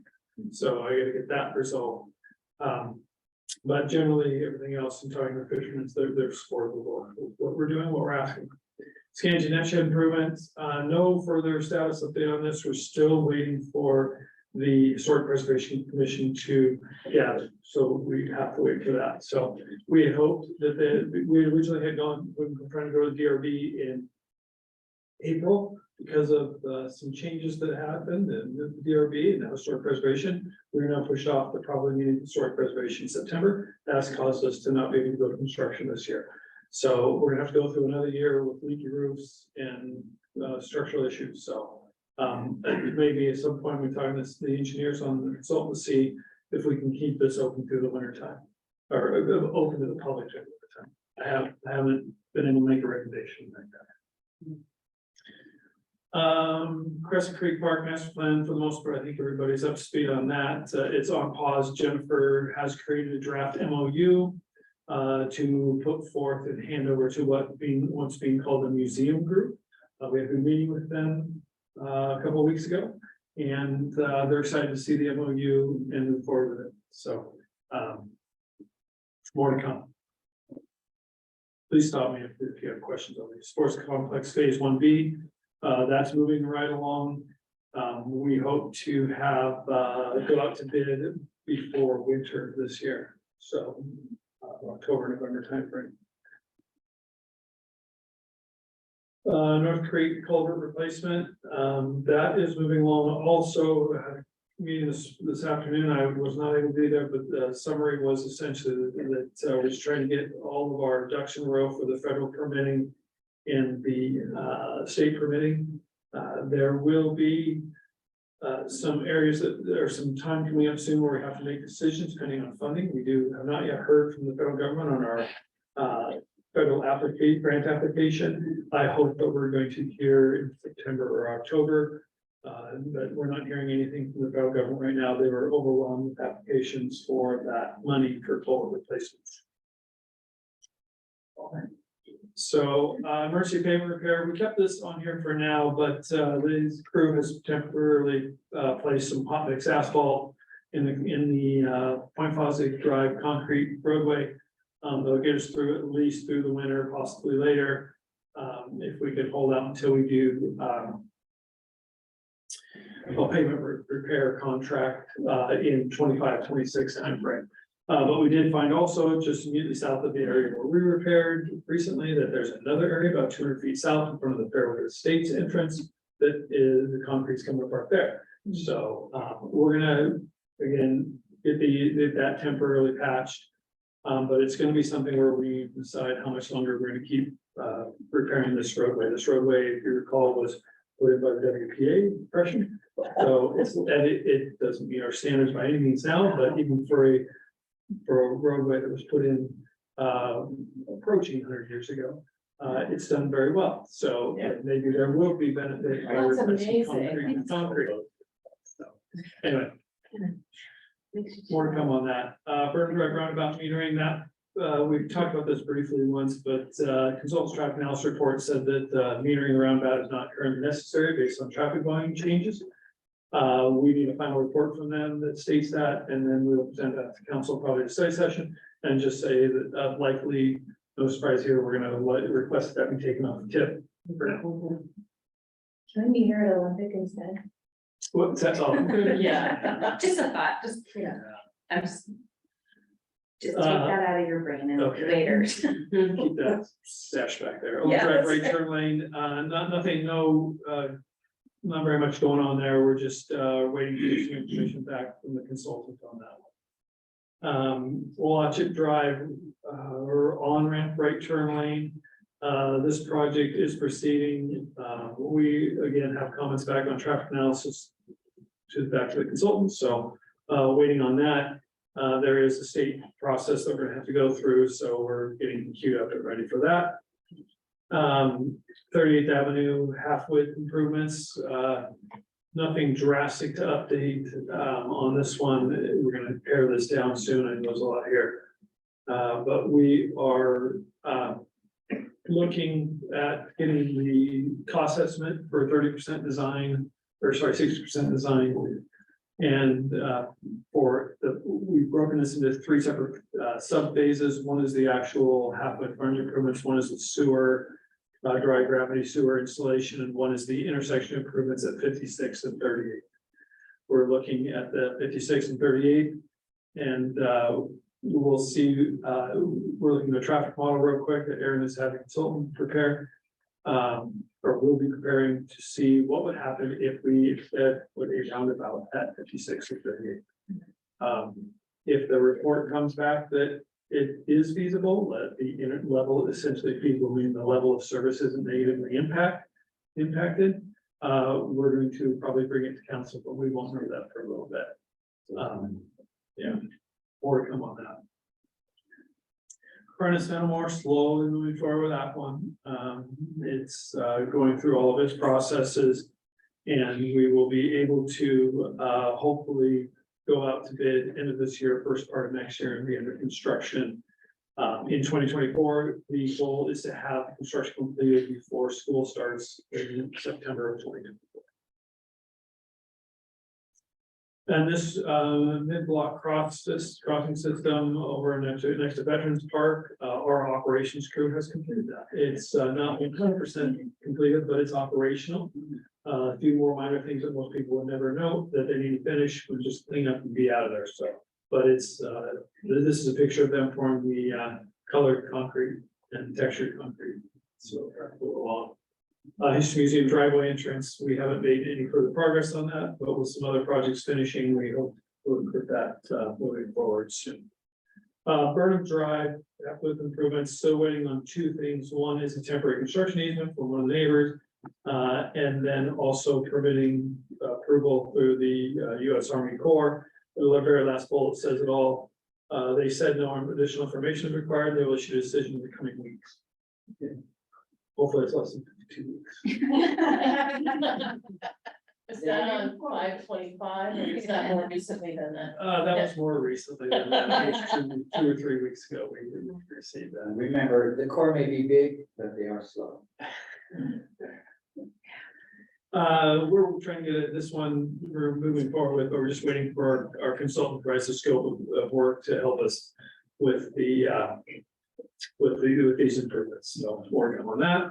Hopefully this is the last time you'll see this because the check has now been provided to Mercury Community. So after this, I said we can take this off. Yeah, great. So that is done. Well, number 9, lots of discussions going on that things are moving forward. We hope to have the proposed location for well number 9 narrowed down in the next, before the end of September. That will help us with all of our discussions with Department of Ecology and Department.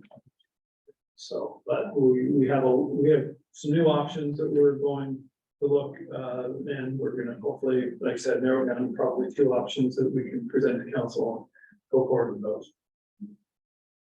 Soundview Drive water main replacement. I know that there's been a lot of interest, there's a lot of questions on what exactly this project is. Hopefully, if people read the project's description, they'll understand, but one thing it is not, is it's not undergrounding power lines, it is not sidewalk. The smallest scope of work is where we're just replacing the water main in Soundview Drive and paving one side of Soundview Drive. Best case is we're paving both sides of Soundview Drive if we are able to find the funds to put this into our annual pavement maintenance in the 25-26 budget. That's that. We will be having a public open house once we get conceptual design. And then we'll be talking with neighbors and having a better understanding. And just a reminder, the crossing, pedestrian crossing at Hunt Street, 64th along Soundview is just put on hold. We anticipate once we get into the design, 30%, 60% that will bring this back on board. And then get that crossing started, the design crossing started. Yes. And that's all that is the rapid flashing beacons and a crosswalk there. Correct, that's all that scope of work is. So I think that couple the gentleman who was concerned about Hunt and Soundview, was he expecting something more? I mean. There is on our, Serious rumors. yeah, there's on our tip and there's in our train station element in intersection improvements. The crossing is not intersection improvement. And the intersection improvements are down, for what number are they on that tip? I'm not sure. Okay. My battery just told me it's about ready to kill diamond. Okay. It's ready to die, so. Emergency water intertie, we're having discussions with Daniel.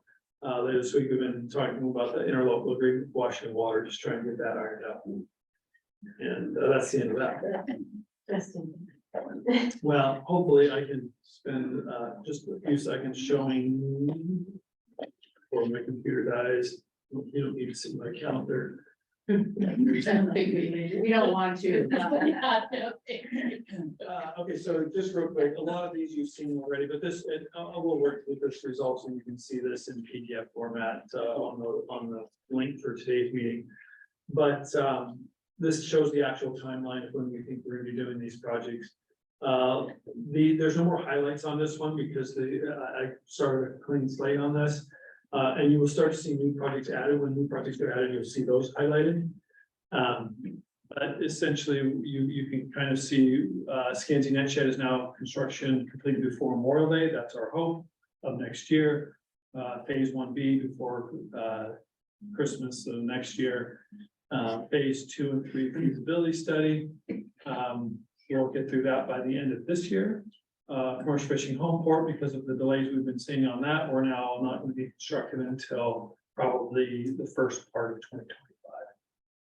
So that's disappointing. But operations center, we're going to be constructed hopefully by April. HVAC improvements at the Civic Center. Those we hope to have the design completed by fall of this year and then be under construction after that and be all completed. I don't know if we're gonna hit before the really hot part of next summer, but we're gonna hope, we'll see how fast this goes. Yeah, it takes a long time to get some of this equipment right now. So. Boat Visitor Center, we talked about that, that's almost completed. Building access control, that is almost completed. There's a few doors that we had to get new doors made. We've had those doors made by a contractor at I think 4 or 5 times now. They keep getting it wrong. But while we're getting through that process, it's delays. Electric vehicle charging stations, I want to bring this up. I know that there's been, many of you probably received grants, notice from State Department of Commerce on that.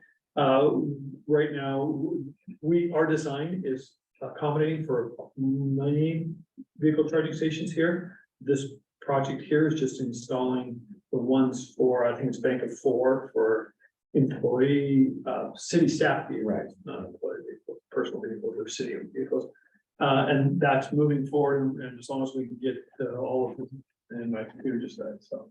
As long as we can get through that, hopefully that'll keep moving forward, but we will have all the infrastructure available to, and make a good case for having those electric vehicle charging stations across all city hall for a grant.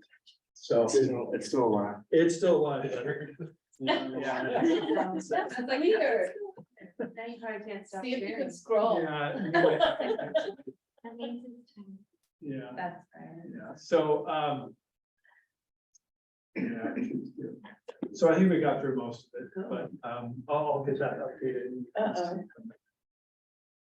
Stephanie Stop sharing. shared everything with us, great, and I think the new program that you have is really wonderful. Any concerns you mentioned, like HVAC equipment still taking a while to get, there's things that are still happening in the supply chain or getting contractors, and now engineering was a real bugger to try to get engineering time and still facing those things, right? Yes, we do have 2 new staff members in engineering, and that is, going to help, but we still are down 3 staff members. A couple of really key staff members, construction supervisor and project manager, to help get projects out the door. So we are trying very hard. We've been trying for construction supervisors since this time last year, just not being successful with them. So that will be a constraint. Cost wise, yes, we continue to see some cost increases, there's some cost decreases going on out there too. But it's a case by case basis. There's no good trend.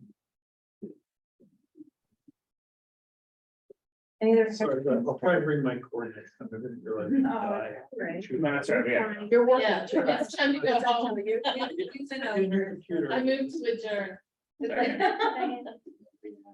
Bye. It's true. I didn't have to ask, you guys. See, that's important.